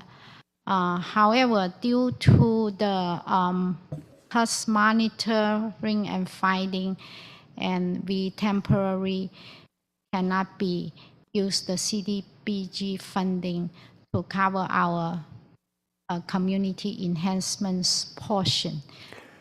Ron can, Councilmember Damian, this is Enrique, City Manager. And so we believe this is a temporary deferral of funding. As the Finance Director indicated, there was a monitoring report that CDBG, essentially we had been charging salaries for our code enforcement categorically against CDBG. And, you know, there were questions as to whether they were in fact always doing CDBG eligible work. So rather than run the risk of being found in some sort of non-compliance, we are deferring the charge back. But Ron, we expect all of it to be restored. We just gotta be able to quantify how we keep track of the code enforcement officers to ensure that they're doing CDBG eligible work. Got it. So, so we should have never been really covering the entire salary from the CDBG funds to begin with. And this was probably part of the findings in that report that we had to report back to HUD. Actually, we did not That's correct. charge the entire portion. It's only partial portion of our code enforcement officers' personnel costs. Got it. So we just got to make sure that we're okay. Yes. Also, Mayor Pro Tem Damian, as part of, in addition to what the Finance Director and Enrique mentioned, this is all part of the annual action plan that the council approved for consulting services. So this is all interrelated. We are in the we've responded to HUD in that we are working and putting together a comprehensive plan to respond to HUD's monitoring finding that they provided. So the next step is submitting it to HUD for approval. And then at that point, once it's approved, we can then begin to draw down from CDBG once we make that finding. And then the funds that Rose mentioned, we would not be, because it does take some time, we would be able to draw down from in the future. So we've reached out to our HUD consultant, and as Enrique mentioned, we will be able to recoup that money in the future. Mayor Pro Tem, as I understand it, the real reason is we didn't properly document what the code enforcement officers were doing. So therefore, rather than fight about it and being found out of compliance, there just needs to be better documentation in this next coming year, and then we'll be able to charge all of those funds again. The portion that we did, it wasn't all charged, but the portion that we did charge, we couldn't prove with documentary evidence that we did. So that's why we decided at that time to forego that. But all it is a matter of documenting in the coming year, and we'll get it all back again. Got it. Thank you for clarifying that. So basically, the bottom line is we just need better oversight from CDBG funds. Correct? Yes, and that's just a comprehensive plan for how we operate CDBG in relation to code enforcement. Thank you. Next slide, please. So I'm going to provide you breakdown for each department. This slide is for the administration. Oh, sorry. This slide showing the overview of increase or decrease by departments. And I'm going to show a little bit more information and breakdown for each department's increase or decrease. Next, please. From the administration, we have small increase from outside printing, as you may see under the justification, is mainly for the purchase of the new proclamation and covers. And then we also have estimate $100,000 there to set aside for the staff augmentation support. We have small increase due to miscellaneous litigation. And we also have a small decrease due to the vacancy of a certain position from admin. And because of the vacancy, we have some increase to fill that vacancy from the part-time pay. And we also have increase for the compensation survey study from a consulting firm. And then we have also increased for additional funds needed for pre-employment related costs. And then we have a small, about $4,700 for other miscellaneous increases that I don't list them out due to the limited time we have. And I will have all the detailed line items posted on the city's website after this mid-year review is completed. Any question on the admin slide? Yes, I have a few. Rose? Yes. Quick clarification on outside printing. Is this for, are we printing something else? What are we printing outside first and foremost, if I could ask? It's for, Oh, please. for like some plaque and certificates that we hang out to, for example, to the school or to certain events. Okay. So my thing would be is it's just not necessarily requested by the mayor, but this is on behalf of the city council, correct? Is that how it Yes. should be? Okay, I appreciate it. If you could just change that, that'd be great. The other item here is under Cordova for staff augmentation.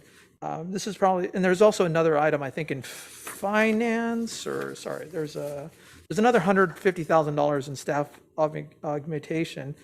How much staff are we saving by going this route? Are we saving by 3 or 4 staff members or 5, or what would that look like? So the Cordova staff augmentation is intended to be a short, temporary, no more than a year. So in terms of, we needed to activate that quickly. That was the premise by which we did that. But, it's not intended to be a long engagement. Perfect. And this 100,000 will go into next fiscal year, or are we adding additional money to cover next fiscal year, or this will cover? So Year. the idea, it would be through December, so there will be some in next fiscal year. So what would be the total cost that we're looking at? currently? Total would be 200,000. Okay. In next fiscal year's budget, there'll be another 200,000? Another 100,000. Another 100,000. Okay, so the total for the 150, the 200, because we have right now 250,000 for this current fiscal year between now and June 30th, and then we're going to add another 100,000 to next year's fiscal year budget. Correct. Okay. No, thank you. Appreciate that. Thank you. Next slide, please. For the community development, and you see legal services increase, is mainly due to the projected legal costs related to the cannabis matter. And then we also have a 30,000 decrease due to the resignation of staff, a temporary saving of $30,000. And then you also see a list of the reclass or reallocation of community enhancement fund from CDBG to general fund, and we already explained that items earlier. Then you also see all other increases. Rose, for about, yes? Rose, I'm sorry to interrupt. Sorry. Really quick. Yes. So on this page here, the slide that you're showing here, so all of these adjustments are also basically so it wasn't just salary and benefits, it was also internal service charge insurance, information and support, lease expenses. So these were all things that were paid out of the CDBG that we're now allocating from the general fund? Yes, the total is about 125,000. And as I mentioned, it's not the full charge for the co-enforcement or community enhancement division. It's only a small portion that the city used to allocate to them because they do go out there to do inspection to the low income or low income housing units. Just like the city attorney mentioned, yeah, and city manager and Ram mentioned, the city just need to put a policy together and have all the co-enforcement officer keep track of the time that they spend in that areas. Got it. Okay, so there was more. Then we can provide supporting documents to recoup the costs. So if in the future we keep better records of the community enhancement and what cause they're going to, we can offset some of this this income from the general fund and get it back from the CDBG, as long as we are, number one, in compliance, and number two, making sure we're documenting this properly, correct? Yes, Okay, perfect. Thank you, Rose. you're welcome. The other increases for about $36,000 mainly due to resignation of staff payouts. This complete the projection for Community Development Department. Next, please. And this slide will show you the increase or decrease from Finance Department. Finance Department have about 55,000 decrease from the vacancy of the temporary vacancies of the accounting manager positions, also the unfilled finance intern position. We have a saving about $25,000. And because of these vacancies, and we have projected about 9,600 increase in overtime. However, the savings will have more than enough cover these increases. And you also see the 25,000 increase, as I mentioned, due to a resignation and the annual payout of all different leaves, such as the admin, holiday, sick leave payout. And we also have about 16,000 increase to the audit fee and other minor services. Some of them are relate to some major funds added to the city, such as the Be Proud funds and ARPA funds, which require more hours from the citywide annual audit. Then we have about 6,700 miscellaneous increase for the conference, minor equipment and printing, because in the prior year we haven't budgeted for conference or training due to the COVID. We deleted from the budget.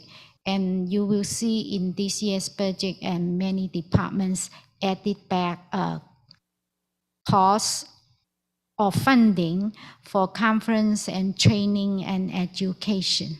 And this is one of the example. And so this will lead to a total of net increase for Finance Department for about $2,900. Any questions for this slide? If no, we go to the next slide. The next slide is for Police Department.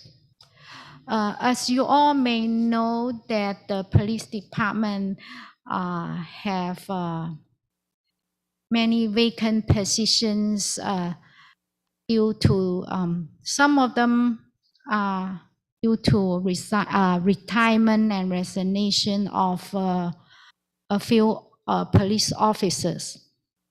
And that provide very big savings from the Police Department.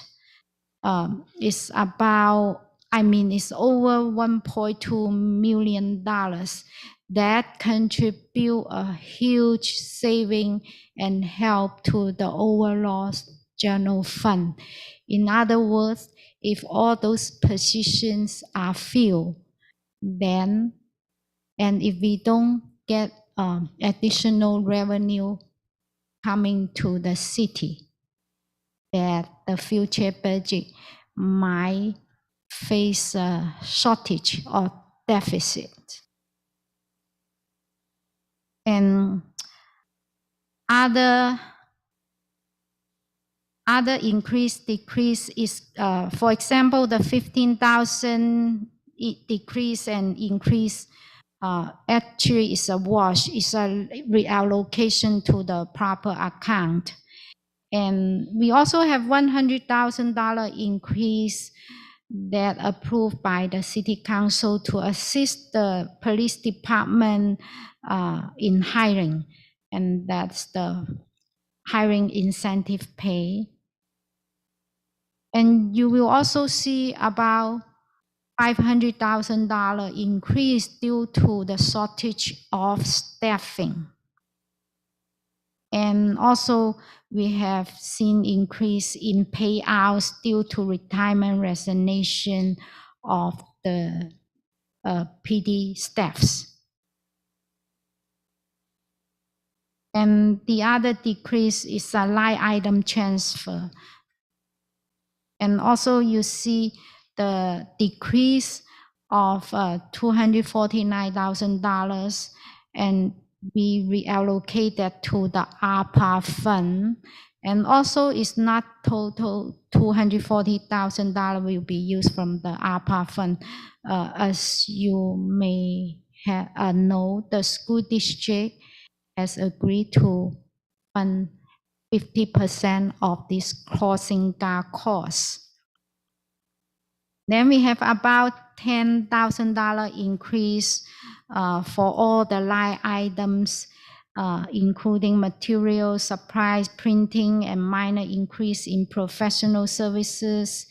And they all are under $5,000. And as I mentioned, all those small increases, line item, we will post them as a whole citywide budget on the city's website. Any questions on the police slide? Yes, in regards to overtime, Chief, at a later time, can you just provide us a report along with working with Rose as to where we stand with our current overtime? I know it's probably going to be decreased, but I just want to see what the percentage is in regards to how we, with the current officers that we have now. Yes, sir.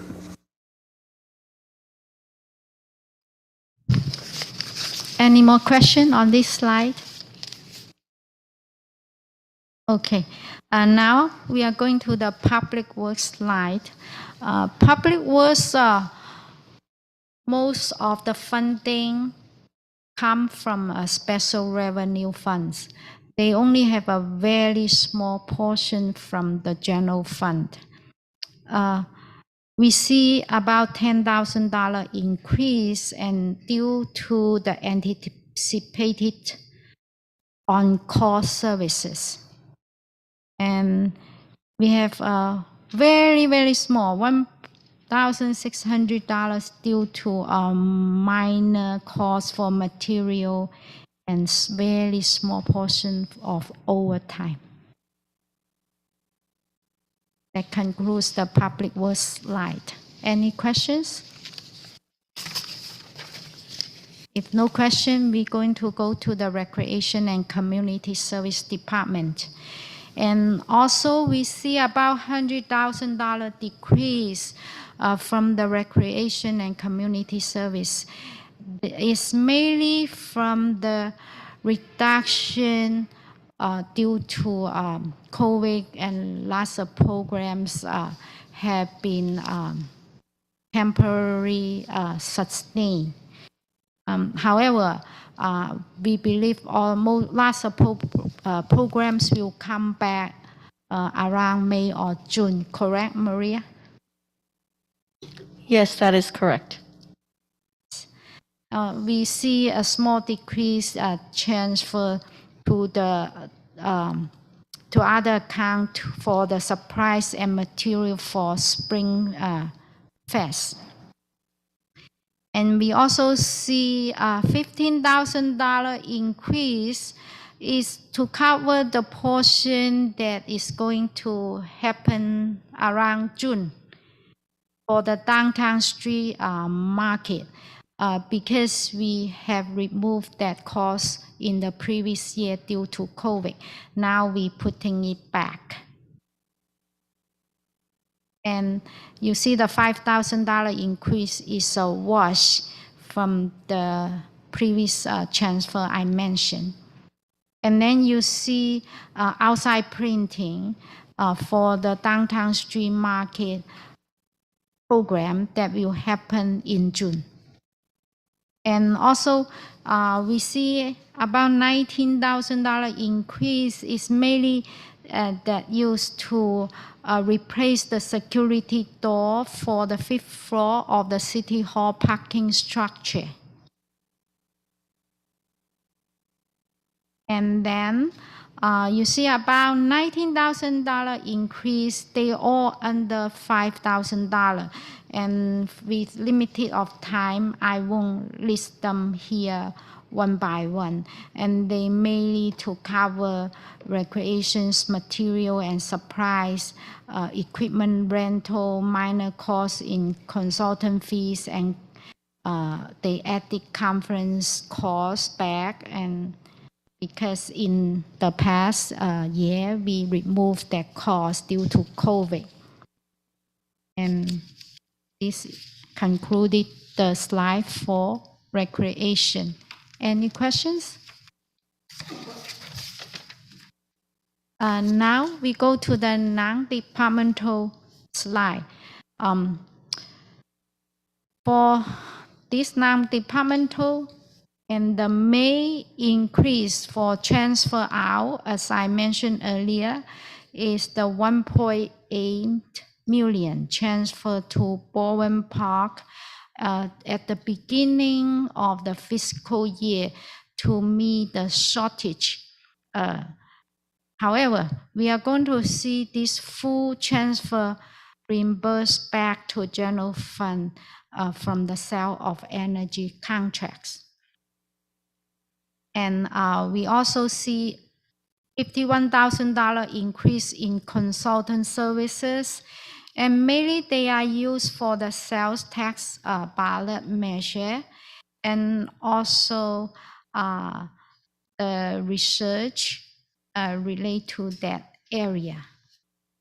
And you also see about $150,000 increase that's set aside here to meet the need of staff augmentation support that Irige has explained before. And now you see $9,300 for the holidays wreaths and garlands for City Hall, and in the parking structure, the walkway, and it was a very beautiful decoration for the Christmas and holidays. And you also see about $12,000 increase in bank charges. And there's about 1,500 miscellaneous membership fee increase in the non-departmental area. Any questions for this slide? If no, now we go to the summary page. And it is still very good news to see the general fund ending with positive, with a surplus of $145,000, even though the city we all have faced many challenges. And we thank the City Council's continued involvement and your guidance, and all the staff's hard work to make this happen. And the next slide, I would like to show you the projection of the general fund reserve balance bar chart. And for the fiscal ending 2021, you have seen increase in general fund reserve balance, and this will continue carry an impact to the current fiscal year.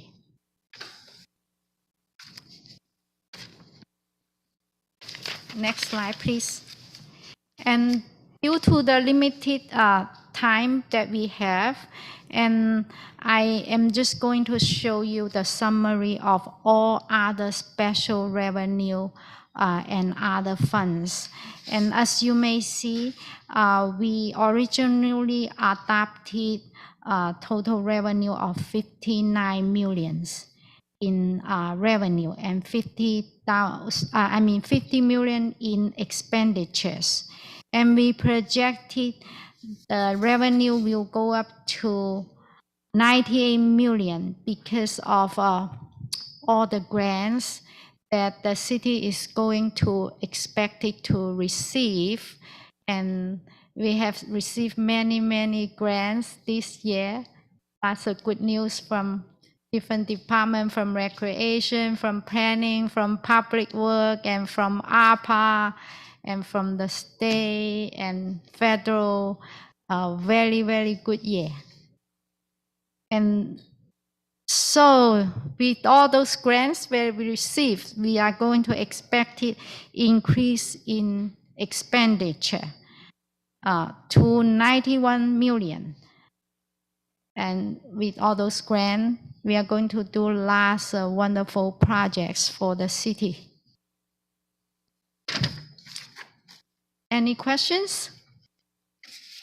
You will see all the line items breakdown for the special revenue funds and other funds, and they will be posted on the city's website also. And I would like to provide the city council's update on the ARPA fund.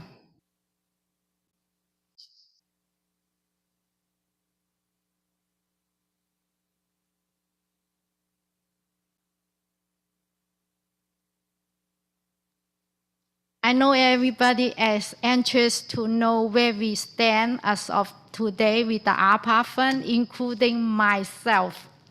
In the last couple of weeks, I have my very dedicated staff. I want to thank Sharon, Jesus, and Yulin working nonstop with me in updating the budget and this ARPA fund.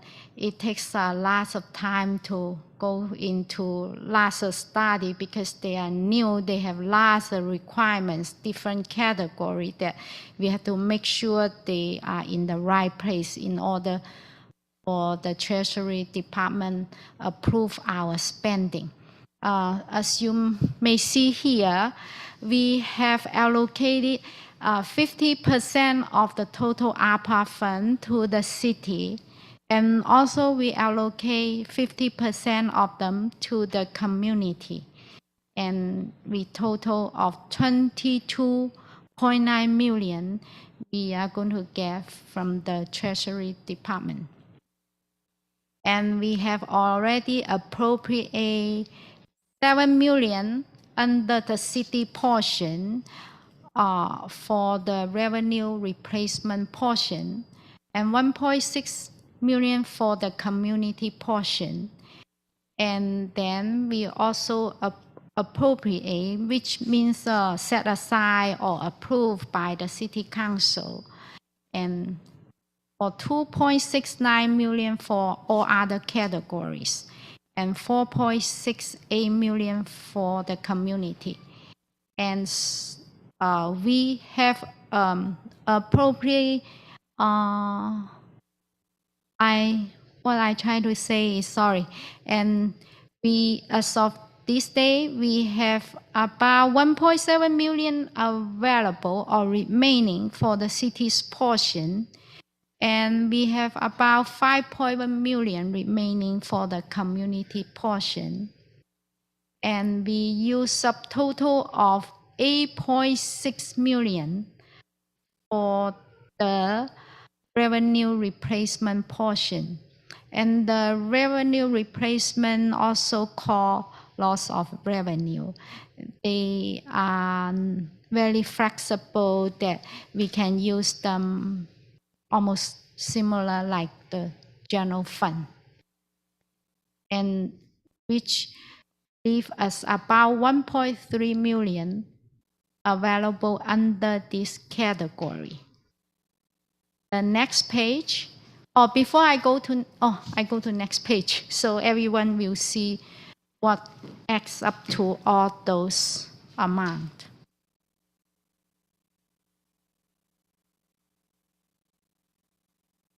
In this page, I listed all the projects and programs under all the proper categories and for the departments.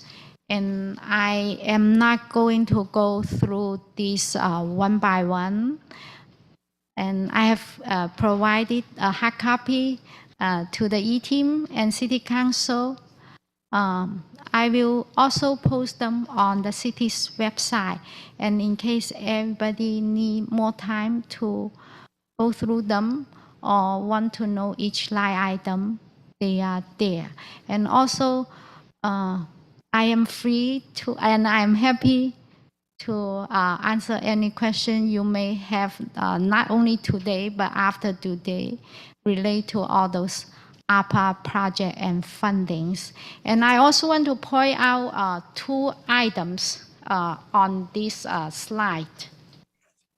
Go all the way to the end.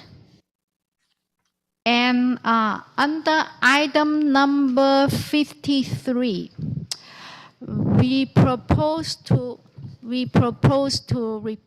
allocate the community center, including senior center and teen center, roof repair to the ARPA fund under the community section because they are going to directly benefit the senior, benefit the children, and that use the teen center, the senior center, and the community center. The reason we propose to reallocate this CIP to the ARPA fund here, so we can free the funding from the Quimby fund for the mural projects, and it will be more appropriate to use the Quimby fund for the mural project. And that's one thing I want to point out. And also, today I added the $60,000 for the student trip that you previously discussed. And however, after this meeting, when I go back to my office, I'm going to add more funding to this category with your direction provided previously. 120, yes. Okay, I will do that. And any question you have for this ARPA update? I do have a question, Rose. Yes. With council approval, obviously, would we be able to make modifications to any of these categories? Say that again, I'm sorry. With council approval, would we be able to make a modification to any of these categories? Yes. So if you go to page 4 under recreation, we've got the basic subsidy reimbursement program. We've got an appropriation of $447,400 there. And as you can see, expended to date, we've only spent $17,755 from there. I mean, honestly, I don't think that we're going to meet that criteria there. So I was at the job fair a couple of weeks ago, and I noticed that our technology center in the community center needs some updates, as well as the teen center. Would council feel okay with allocating $100,000 of those $447,000 to upgrade the technology, the community center, as well as the teen centers, computers? Absolutely. And then one more request, council. I wanted to see from there also, we can allocate $15,000 to put in 2 big screen TVs at the senior center, because that helps the seniors with, I've been there with they have either PowerPoint presentations or whatever it is. I know that they've been asking for some TVs there at the senior center. So I think that I spoke with Maria, and she said that $15,000 would cover the installation and the purchase of the 2 TVs. So it would just be allocating $100,000 to upgrade the technology and the computers in the community center as well as the teen center, and then an additional $1,000 for the 2 big screen TVs at the senior center. Would you also, Mayor Pro Temp, would you also then recommend that the remaining balance just go back into the balance for a later time? Yeah, I mean, we can, still use it for the subsidy program or just put it back to use it. I mean, because the money is there, and it's, I mean, as you can see, it's only 17,000 that we spent from it. I don't think we're going to reach those $447,000. Okay, yeah, well then I have no problem with that. We would just leave the balance onto that line item under 45. Yes, Future absolutely. years. Yeah, just leave the balance there. Okay. Also, another piece of information is the money we allocated there. We have until December 2024 to use them. And at any time, any future council meeting, if city council have any ideas or recommendation, I can always update this list. Thank you. Thank you.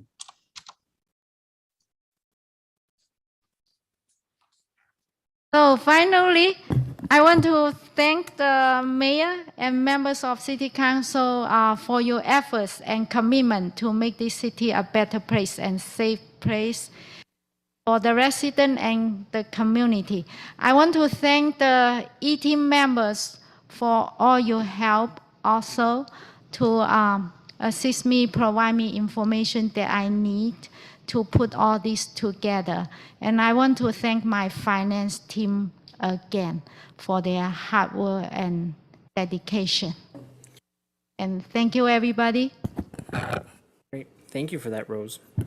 I think it's, it's really good to know that we're in a surplus, even if it's a small amount, considering everything we're doing, especially with Be Proud and the deficits that we were facing just with that program alone. So I'm very excited about that.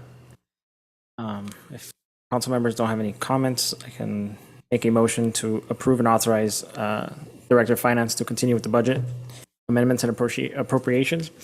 Can I get a second? Second, and thank you, Rose. That was very detailed, and thank your staff and your team for putting this together. Thank you. I want to thank you also. In the previous year, you provide me a suggestion to give a more breakdown by departments. So in this presentation, I implement your suggestion in my presentation. Thank you. Thank you. Great. So there is a motion on the floor. City Clerk, roll call, please. Thank you, Mayor. Mayor Manuel Estrada, Yes. Councilmember Alejandra Avila, Yes. Mayor Pro Tem Daniel Damian, Yes. Councilmember Monica Garcia, Yes. Councilmember Paul Hernandez. Yes. Motion passes. Great, thank you for that. So we do have a Finance Authority regular meeting. We have a consent calendar. I will make a motion to pass that consent calendar. Can I get a second? City Clerk, roll call, please. Thank you, Mayor. Mayor Manuel Estrada, Yes. Councilmember Alejandra Avila, Yes. Mayor Pro Tem Daniel Damian, Yes. Councilmember Monica Garcia, Yes. Councilmember Paul Hernandez. Yes. Motion passes. Great, thank you for that. And then we have the Housing Authority, and we do have a consent calendar for that. So I will make a motion to pass that consent calendar. Can I get a second? Second.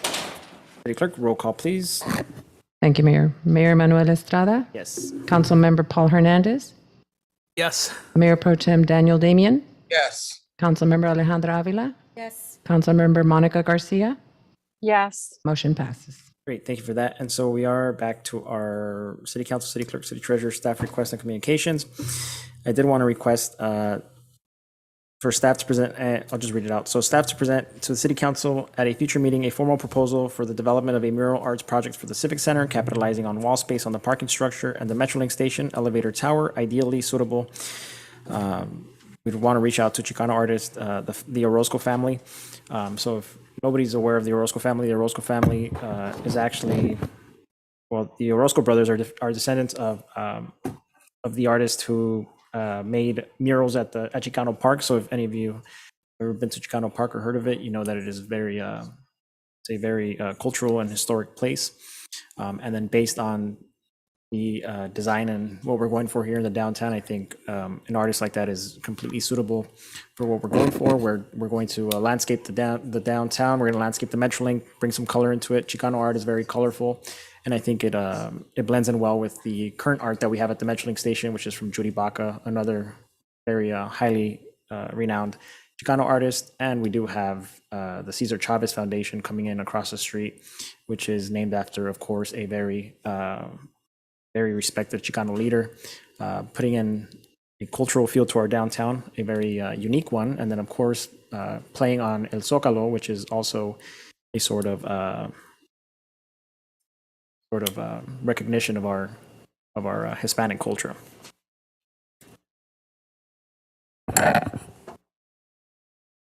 Mayor, Yes. I want to recognize Greg Orozco sitting up there. He's here with the Tough Kids program. It's a wrestling team. He's brought a lot of wrestlers into our high school program. So thank you for what you do for the community and keeping our kids motivated and busy. I know you do a lot, and you and your wife spend a lot of time working with our kids. And I wanted to make sure that our community know that you're very involved with them. And if you want to put your kids in wrestling at a young age, what age do they start, Mr. Orozco? 4. At 4 years old. So you can imagine seeing 4-year-olds wrestling. They're hilarious. So look for Tough Kids. It's a great program to keep them motivated, and it involves the parents, which is very important, parent involvement. So thank you. Thank you for that. Great, thank you. Mr. Mayor, if I may? Yeah, go ahead, Councilmember Thank Hernandez. I have a staff request, and it's a holder from the last meeting that I wasn't here. I appreciate it. I would like to discuss at a future council meeting the creation of a Baldwin Park Youth Commission to provide insight and needs to the city. This will help build leadership skills, prepare a professional career in public or community service, and obtain a unique insight into how local government work. And part of the work that I'd like for them to do is maybe perhaps, one of the items that we task them to do in the future is perhaps we could consider having a youth city poet laureate. So that way we could identify somebody, do the work with the school district. I think that would be a fantastic opportunity for some of our young artists. In addition, I also want to have the chief of police expand and revamp the reserve officer program. Allow for retired officers to support various functions of the department, and to train residents to perhaps become reserve officers.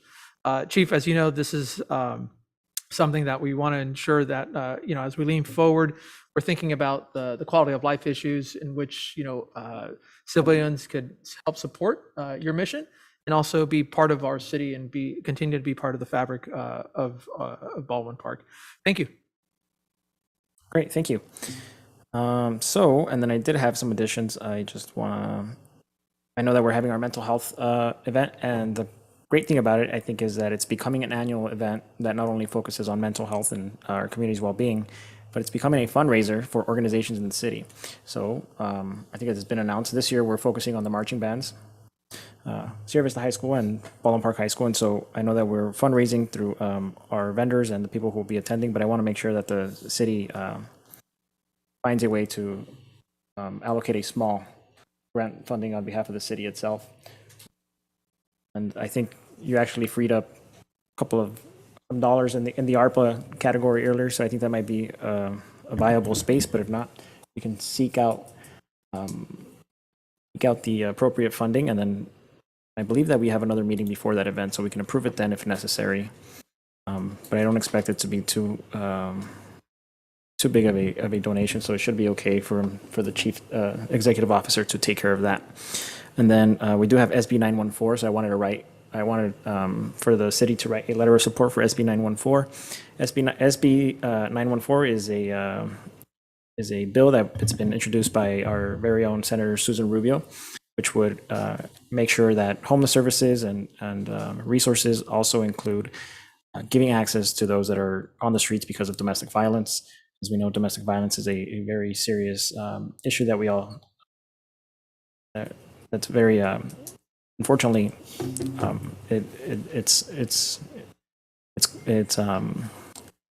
it's around, right? Especially in working class communities and people of color. So we want to make sure that we support these bills, which would in turn make sure that there's funding and would help cities like ours offer services for domestic violence victims. And I know that council expressed some support for those for that category of victims earlier.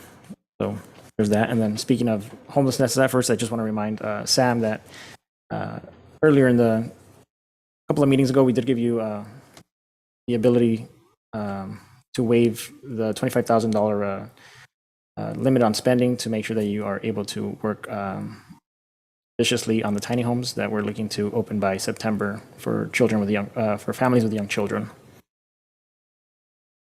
So those are my comments.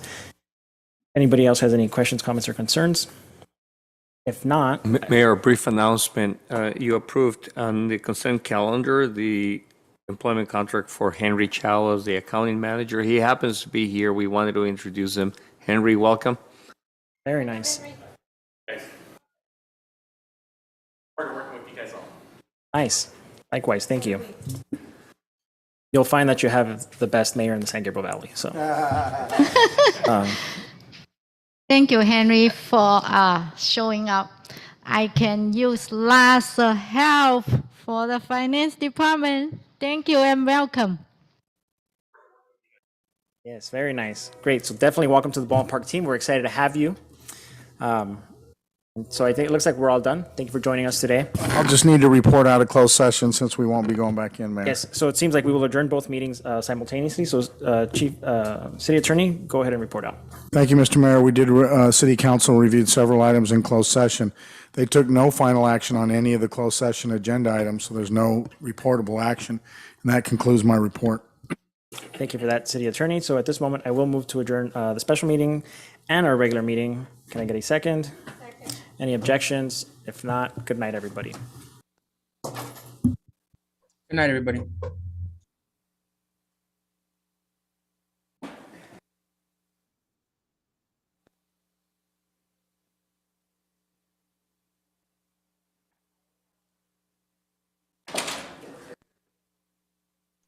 Laura had a case, Mark.